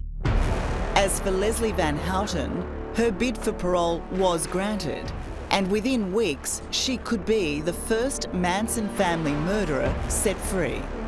It's a decision Deborah is fighting, seeking the governor to overturn the parole board's recommendation. I'm talking about people's lives here. Is it worth taking a chance on? I happen to say no. And I say that because I sit in the room and I can feel their souls. I don't know if I could forgive if my sister was slaughtered like that, pregnant. But that's really, it's just not up to me to give an opinion on that. Do you believe that the surviving members of the Manson family who are incarcerated today should be paroled? They've just done the work on themselves for years and years and years. And they're just not the same people they were when they were 20 and 18 at all. There's just, yes, is the answer. Yes, it's time. Do you believe Charles Manson should have got parole during his lifetime? Absolutely not. Absolutely not. There's some people that are just unsafe to be out. He's one of them. It's taken Catherine Scher many years to reconcile her part in the Manson family. First attracted by its binding sense of love, and finally repulsed by its violence. It's a hypothetical, but if you had been asked to take part in those murders, what would you have done? I probably would have died first. What do you mean by that? If I had said no, I might have been killed, but I would have been willing to be killed rather than do it. But that doesn't make me any better than anybody else. I want to make sure that it's just that I was older and more of a human and less susceptible. Charlie, he wasn't the devil and he wasn't Jesus Christ. He was a damaged human being, and we didn't realize it. But being wanted and accepted is what we're all looking for, really, and we thought we had found it. And it's sad that he destroyed that also. Justice, according to a long-standing principle, should be seen to be done, but not necessarily on television. Certainly courts in Britain or Australia don't allow television coverage when people are on trial for murder, armed robbery or even parking offences. Newspaper reporters, armed only with their notebooks and pens, have long been regarded as the public's eyes and ears in the courtroom, an essential safeguard to justice. But in America, they've gone one step further. In Florida, for instance, television has now won a permanent place in the legal process. At least one legal body in this country, the New South Wales Law Society, thinks we should follow Florida's example. Just 6.5 hours after Judge Edward Cowart handed the case to the jury, the 12-member panel returned with a verdict. They found Theodore Bundy guilty on all 7 counts of burglary, murder, and attempted murder. This court, independent of, but in agreement with, the advisory sentence rendered by the jury, does hereby impose the death penalty. It's a tragedy for this court to see such a total waste, I think, of humanity that I've experienced in this court. You're a bright young man. You made a good lawyer. I'd love to have you practice in front of me, but you went another way, partner. Take care of yourself.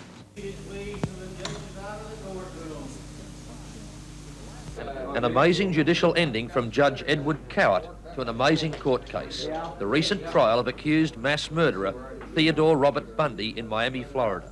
Amazing not only because of another 34 sex murders the smooth-talking Bundy is suspected of, but also because his 4.5-week trial for the murder of 2 young women was seen nightly in millions of American homes, in all its gruesome detail, on television. What you've done, basically, to put it crudely, is to take the courtroom and put it into the living rooms of the United States. That's, as you say, that's one way to look at it, no question about it. State police and the FBI believe that Ted Bundy may have been one of the worst mass murderers in US history. But was he on trial here in Court Number 1 in Miami, just before Chief Judge Edward Cowart and a jury of 5 women and 7 men? Or was he being judged by the entire television viewing audience of the United States? And if he was that a good thing or a bad thing for truth, justice, and the American way? Bundy himself certainly didn't think so. Friends of mine were roughed up, pushed out of the way. Microphones were virtually, my mother was virtually stricken with microphones. And of course, this is nothing new. It typifies the behavior of a bloodthirsty and virulent and a pitiless press. The conclusion of what I have to say is that I'm innocent of the charges of which I've been convicted. Do you think that that might mean that some defendants could feel that they weren't being tried by the court? They didn't have 12 people sitting in judgment on them. They had the entire country. Well, I don't know why, because only the 12 are going to vote on the verdict. National interest in the Bundy trial was so high, more than 260 newspaper and television reporters, plus their crews, flocked to the dilapidated resort city. Between them, the giant US TV networks spent more than $1 million to cover just one story. From the beginning of the trial, accused murderer Theodore Bundy has wanted cameras out of the courtroom. His attorneys say they are an interference. But under a current Florida State Supreme Court ruling, television cameras are allowed, and Judge Edward Cowart has denied Bundy's request. Only one camera fixed on a tripod tapes the courtroom proceedings. It sends a video signal 5 floors above. From this single camera coverage, a split TV signal allowed the Bundy trial to be shown by dozens of television stations in hundreds of American cities. And the nationwide exposure that it gave to Ted Bundy probably made him one of the most infamous defendant criminals since Jesse James. Some of the things that happened during the trial. As the trial wore on, television newsrooms were bombarded with irate phone calls. Channel 4 Miami news editor Jim Brosmer handled many callers. We were very surprised that Bundy was able to defend himself in a courtroom, and the viewers were angry when they thought they saw Bundy intimidating Judge Cowart during the proceedings. Many people didn't know that anyone in this country has a right to defend himself, to act as his own defense in a trial. There are even suggestions Judge Cowart himself was enjoying the limelight and playing up to the cameras. You've got comfortable quarters up here, and we welcome you, and I just couldn't see all this publicity going out of Florida without Mama getting some of it, so I'm glad you're here, okay?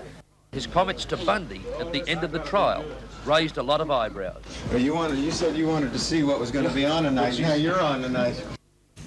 This court, independent of, but in agreement with, the advisory sentence rendered by the jury, does hereby impose the death penalty by a current of electricity sufficient to cause your immediate death, and such current of electricity shall continue to pass through your body until you are dead. It's a tragedy for this court to see it's such a total waste, I think, of humanity that I've experienced in this court. You're a bright young man. You made a good lawyer. I'd love to have you practice in front of me, but you went another way, partner. Take care of yourself.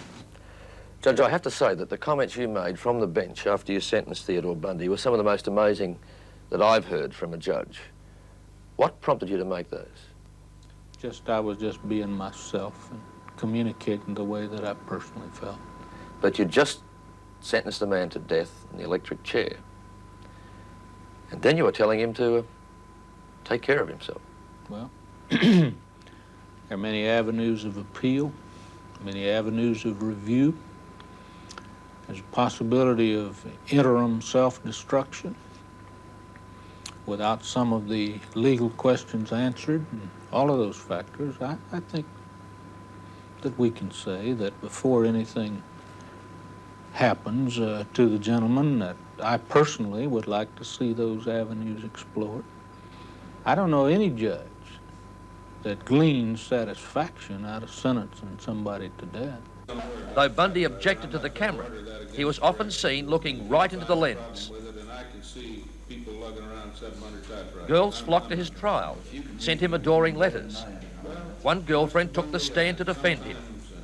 This murder trial was probably one of the most macabre of all time. The evidence of crooked teeth marks in the buttocks of one of his victims. Our contention all along, Your Honor, has been that they have taken my teeth and twisted them every which way but loose to fit. A love bite captured forever in glorious living colour and transmitted around America. How tragic it would be if a man's life could be taken from him because they say he has crooked teeth.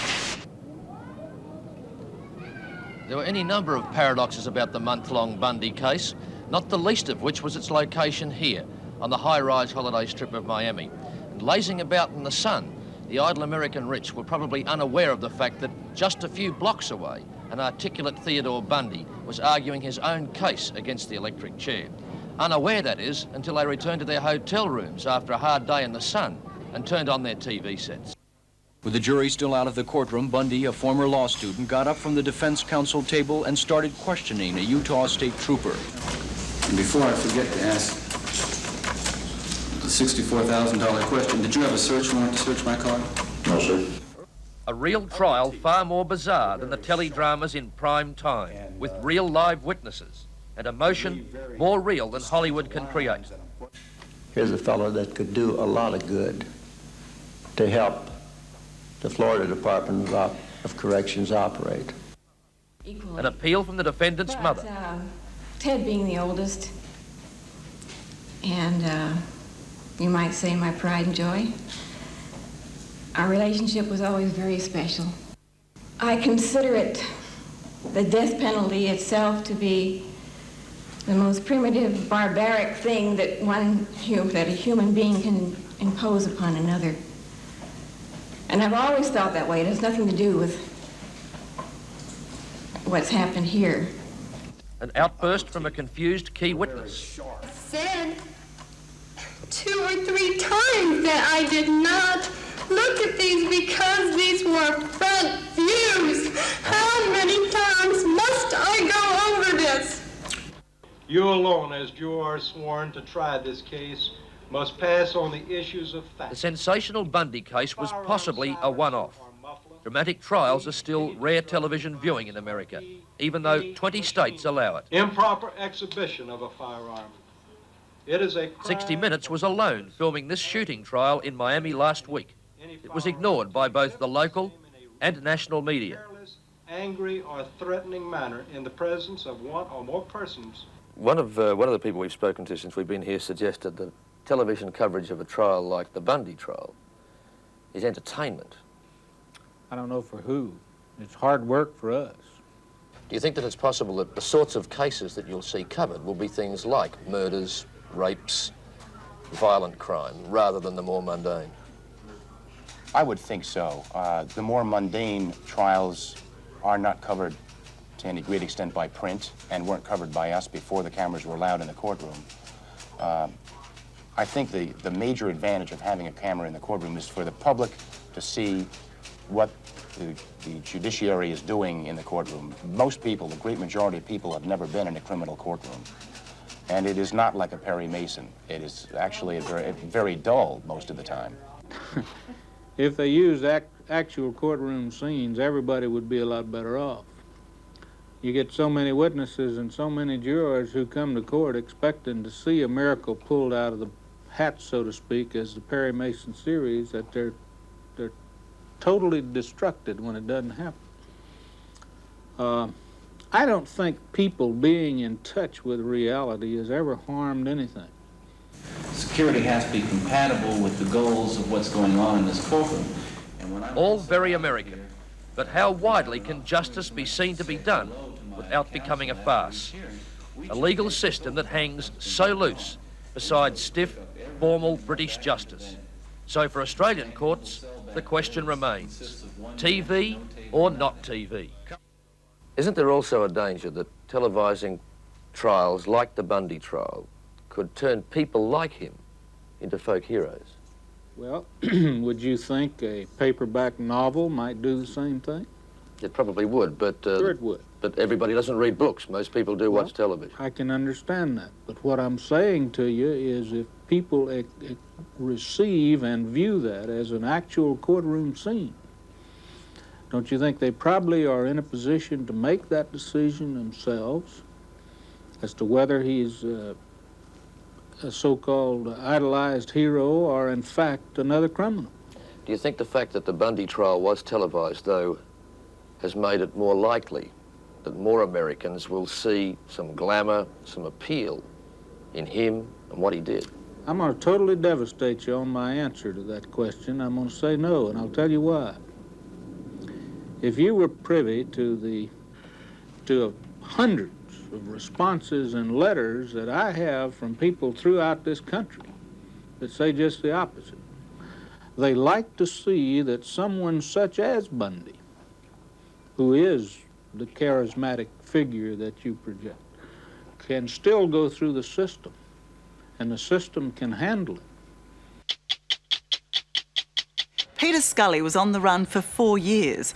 Considered Australia's most evil predator, he was the mastermind behind a worldwide pedophile ring, which he ran from a remote corner of the Philippines. He thought he was beyond reach, but Scully was wrong. Tonight, we take you inside the global manhunt for Scully, the unbending commitment to track him down, some astonishing good luck, and the sheer courage of those fighting to shut down this repulsive industry. It can be confronting and graphic, but it is an unprecedented window into what it takes to catch pedophiles and bring them to justice. You have the right to remain silent. You have the right to have your own counsel. We have 6 warrants for your arrest. The perpetrator of these horrendous acts is the most depraved individual I've ever come across. 26 years of policing. And I've worked in 9 different countries. I've worked in a lot of different jobs. I've never seen anything like this.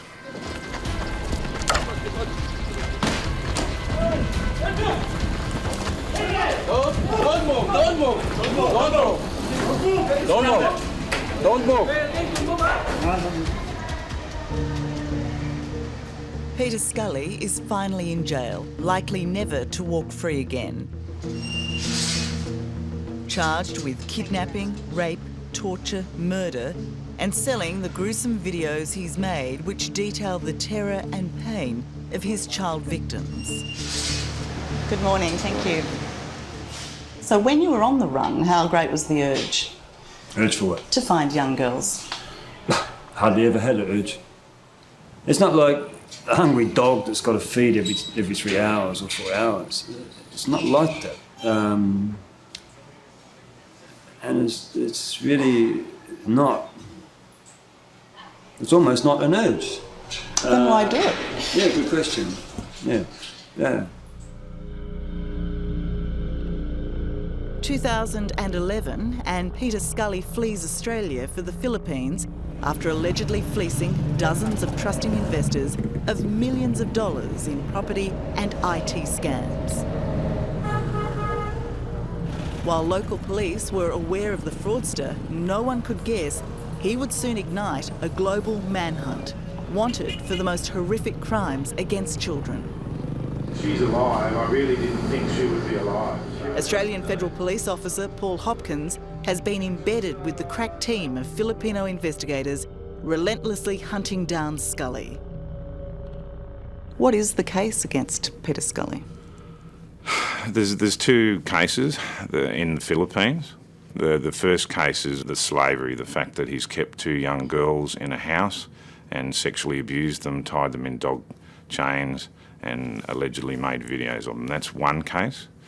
The second case involves the holding of young victims and sexually abusing them, and then it went to violence against the young victims as well as abuse, and then unfortunately and horrifically ended in the death of one of the victims.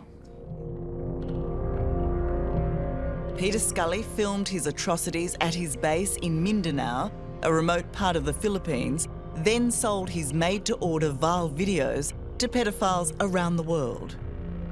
Anything that the consumer or the member of the group will tell him to do, he will do, to the point of, killing the child in the course of the sexual abuse.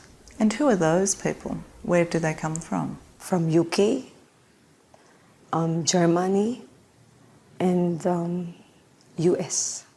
That's probably like September. Agent Janet Francisco leads the NBI investigation. She believes Scully not only had a hungry global market of pedophiles, he also had local help. Scully even recruited his girlfriends, just teenagers themselves, to procure his child victims. Hello, Alvarez. Hi, I'm Tara. 18-year-old Carmian Alvarez was one of Scully's girlfriends. Today, she's in jail for what she did for him. He said to me, "Can we adopt some street kids?" And I said, "I don't know, I don't think so. What if my sister to live with us?" He said to me, "No, I don't want your sister, I want a street kid to help them." Then I meet these two kids. Then I said to these kids, "You want to come with me?" And then the kids say, "Yes." So you asked them to come home with you? Yeah. Because Peter wanted two girls? Yeah. And did he tell you what age he wanted? He said he wants 9 and 12. On the impoverished streets of Cagayan de Oro, it wasn't difficult to find desperate and hungry children. In September last year, Carmian lured the little girls with the offer of food and left them with 52-year-old Peter Scully. Then after that, the kids have, what they call? Ropes? Yeah, not ropes for the dogs. Like collar? Yeah, collar. They have that. So when you return 2 days after picking these girls up off the street, yes, they are wearing dog collars? Yes. And they tell you that Peter has already hurt them? Yeah. Rosie is the 12-year-old plucked from the streets with her 9-year-old cousin. After eating, Peter asked us to be naked and we were photographed and he took a video. Rosie tells me she was forced to perform sex acts on her cousin as Peter directed and filmed it. You look very sad as you tell me that. Is that how you feel? It's okay, it's okay, it's okay. But there was worse torment to come. The following day after breakfast, we were asked to dig a grave. Why did you have to do that? What were you told would happen to you? That we will be buried in the graves that we are digging. What else did Peter do to you while you were in the house? While we were being photographed and videoed that night, Peter Scully, he assaulted us. While Peter was assaulting me, Carmi Ann told me to shut up, and she covered my face with pillows so I won't scream. Why do you rape young children? The answer is, I don't know. I don't know the real answer. Well, why don't we hazard a guess? No, don't hazard a guess. Is it because you're depraved? Depraved? Maybe. That you admit you do it? What I'm looking for is the real reason why I took that road and what drove me to it. Because in Australia I wasn't like that. In the first 12 months here I wasn't like that. So what drove me that way? That's what I wanted to know, and that's what I want to tell everyone. That is, I'm writing about every day I've been here since April 2011, and what has happened, what influenced me, what made me take that road instead of this road, all the way until the present. Would you consider that a confession? Yeah. I didn't know that he's a bad guy. Do you think you could have ended up tortured and killed yourself? No. Scully's girlfriend, Carmian Alvarez, is herself a victim. A child prostitute, she was picked up off the streets by Scully, who groomed her to be his accomplice and one of the abusers in his videos. But at the time, did you know that what you were doing was illegal? Okay. 5 days after kidnapping them, somewhere Carmian found the sympathy to unchain Rosie and her cousin. They made a terrifying dash for freedom before bravely going to the police. Carmian is arrested, Scully is now on the run. Do you think you'll ever be able to get over the events there in that house? Do you think you'll ever be happy again and not think about them? I hope I can forget when I grow up. I hope so. I hope so.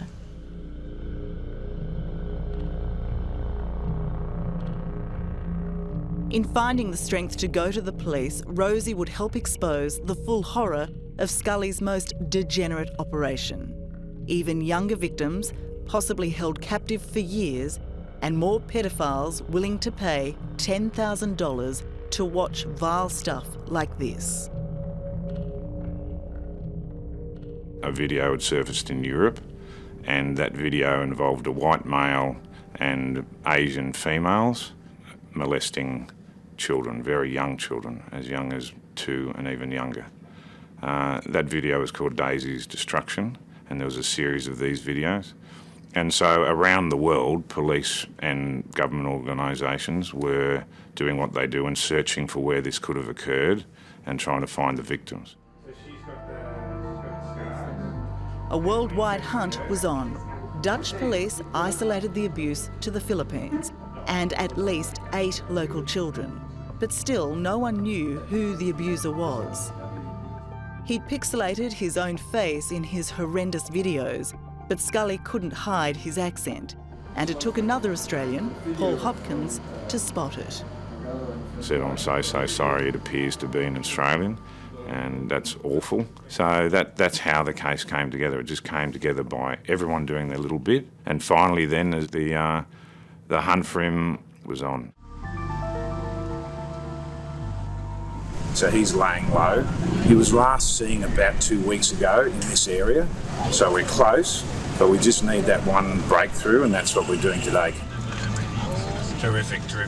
Okay, we're with Australian Federal Police Officer Paul Hopkins and his Philippine counterparts, who are close to catching Australia's worst pedophile, Peter Scully, wanted for kidnapping and abusing 2 young cousins, and also for the sexual abuse, torture and murder of more young children, who he filmed for the pleasure of an international pedophile ring. So this is one of how many houses they lived in? So there's so far identified 15 filming locations, and the NBL have identified 5 houses at least. By going house to house, the Filipino investigators found exactly where the abuse took place in the Daisy videos, meticulously matching frame for frame the backgrounds with the stairs, the tiles, the windows of the house in which Scully lived. And if you're a 9-year-old girl being taken up here, you'd be terrified, wouldn't you? Absolutely. It's dim and dark and very scary. And at the moment, my thinking and my suspicion is this is where they headed down that path towards the dungeon nature and the real depravity to add to the sexual abuse. So the violence, the torture. Exactly.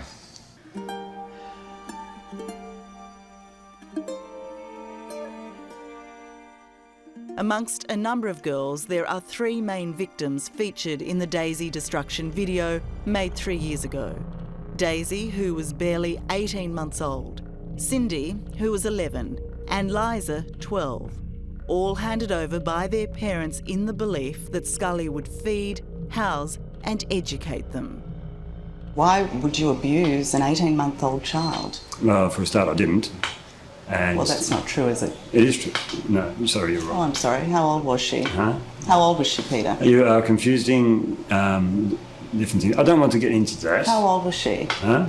How old was she? I don't want to get into any of that yet. Right, okay. Whether that child was 18 months, 2 years, 3 years, or perhaps we're mixing it up with a 9-year-old child, or an 11-year-old girl, 12-year-old girl. You've done it to all of them, haven't you? All right, I will go back to this now. No comment.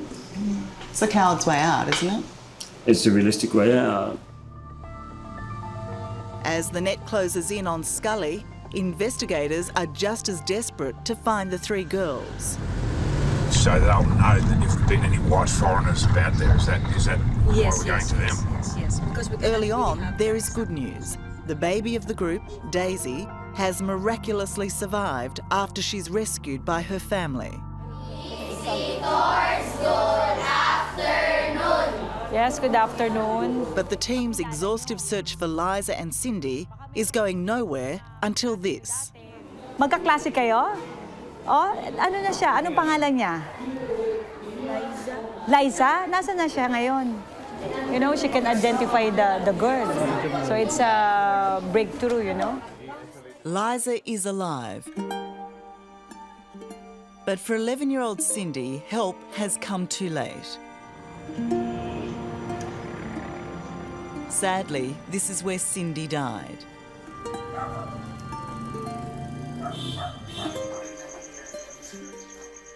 She was repeatedly raped, tortured, and eventually murdered by Scully, her body buried in this shallow grave. It's awful. No, it's terrible. No, it's incredibly bad. It's incredibly confronting, isn't it? Even for you? No, it is. It's horrific. Cindy was the little girl Agent Janet Francisco was still hoping to find alive. You know, the victim was made to dig first. I didn't know that. Her own greed before she was killed by Scully. And how did he kill her? He was strong using a rope. Yeah. Do we know if he filmed it? Yeah, I think so, because one of the previous living partner of the accused saw the video. The video of this girl's murder? Yes.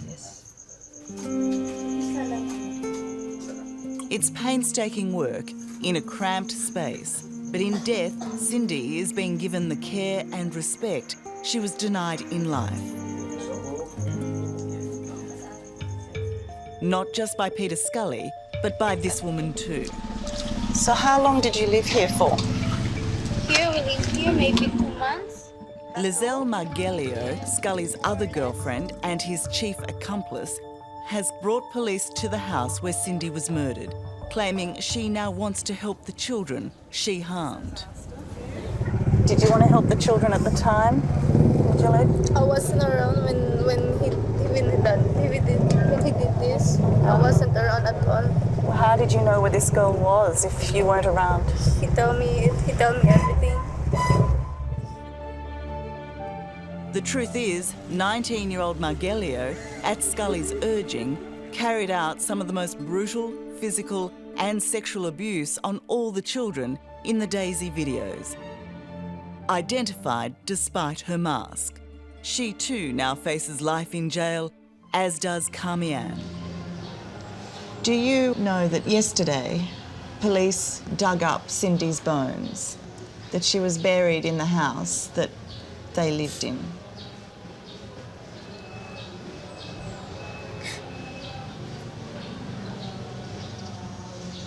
I really don't know.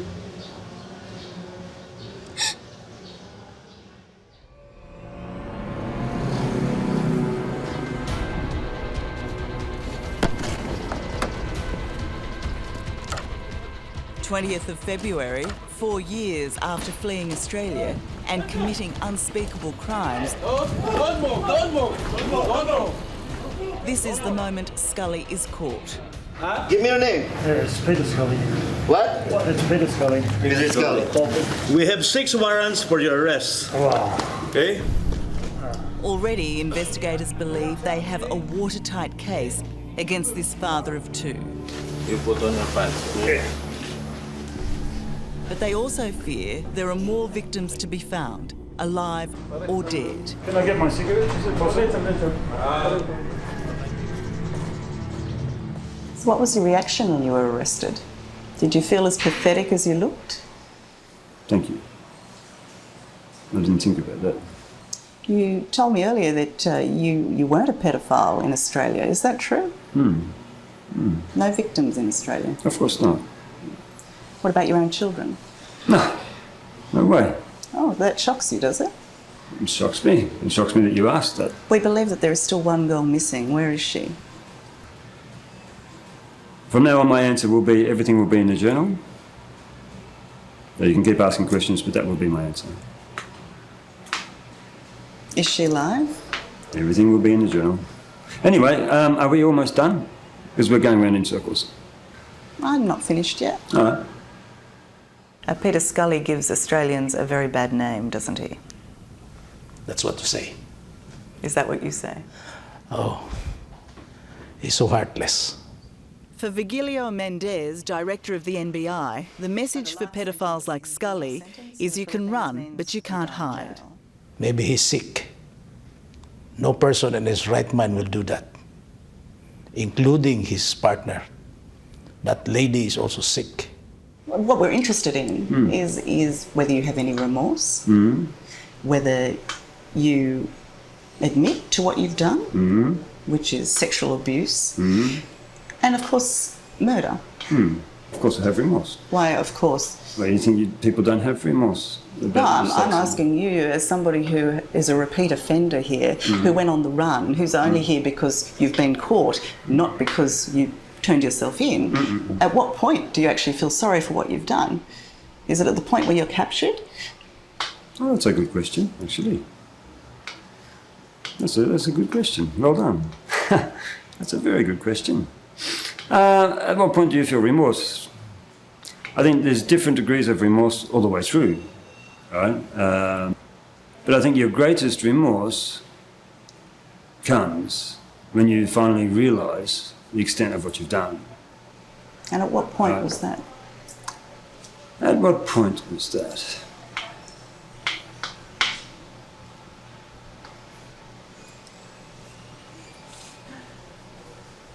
I can't answer that honestly yet. Why isn't it the point where you're actually raping somebody, violently torturing them? Why isn't it at the point when you kill a child? Why isn't it then? Why don't you realise the extent of what you've done at that point? Maybe you should ask a psychiatrist that question. Not me. I'm asking the man who did it. Yeah. While Scully ponders whether or not he's sorry, for all the police who brought him down, there is an ongoing price to pay. Or whenever I remember the video, sometimes I cannot really help myself. I cried. Oh. Even now, still. And why does it make you cry? Because I can, actually feel the pain that the youngest victim had suffered during that time in the video. So. After watching those videos that are so awful we can't even really talk about them in detail, how do you get those images out of your head? I was having nightmares until we caught Scully. So those images have gone now? No, but at least the nightmares have. Yeah, I don't think you can ever get it out of your head. What goes on in Peter Scully's head is still a macabre mystery. What is it about you, Peter, that hates children and women so much? I might address that in the journal. It just got crazier and crazier for you and sicker, and you'd already committed murder. Where was it going to end? Like, what was the next level for you? There was no next level. And as a parent, how can you reconcile what you've done to children? Next question, please. Do you accept that you were ruining their lives as soon as you came in touch with them? And the journal. So you really have no sympathy for these people, for these kids? That is definitely in the journal. I think we are finished. I think we are. Okay. He can get up. Get up, please. Thanks.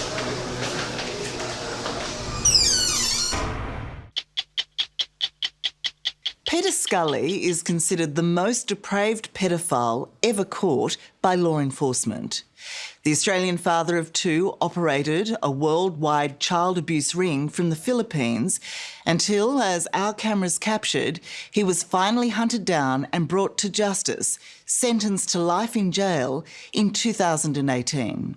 But that wasn't the end of it.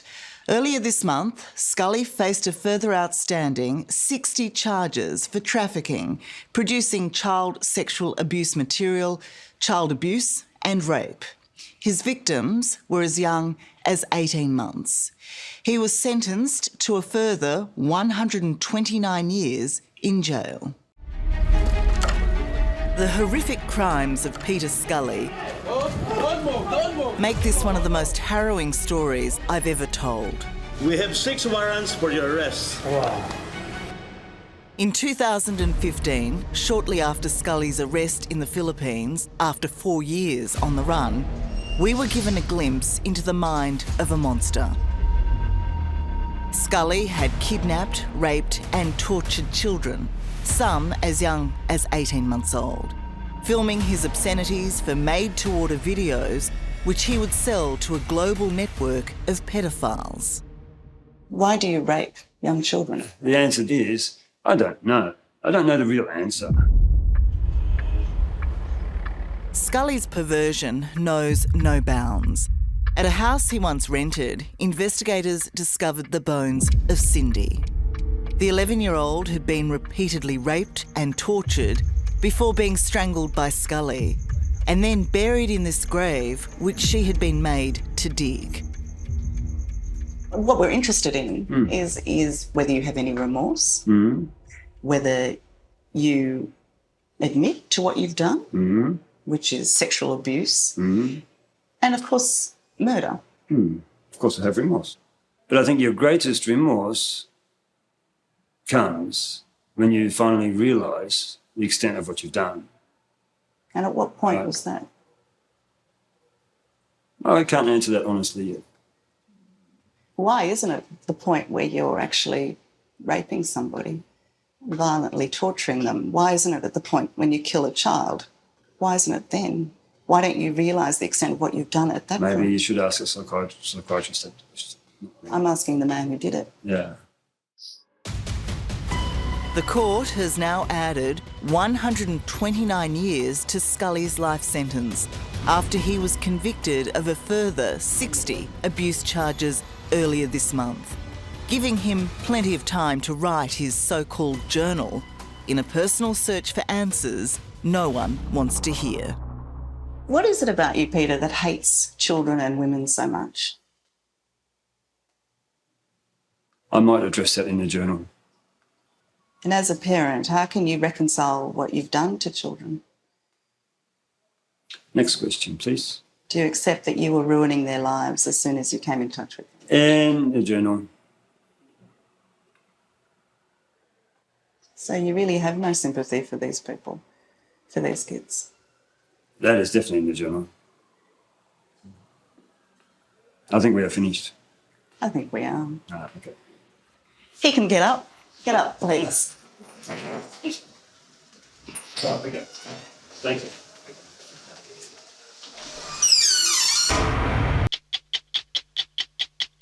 Hello, I'm Tara Brown. Thanks for watching 60 Minutes Australia. Subscribe to our channel now for brand new stories and exclusive clips every week. And don't miss out on our extra minute segments and full episodes of 60 Minutes on 9now.com.au and the 9Now app.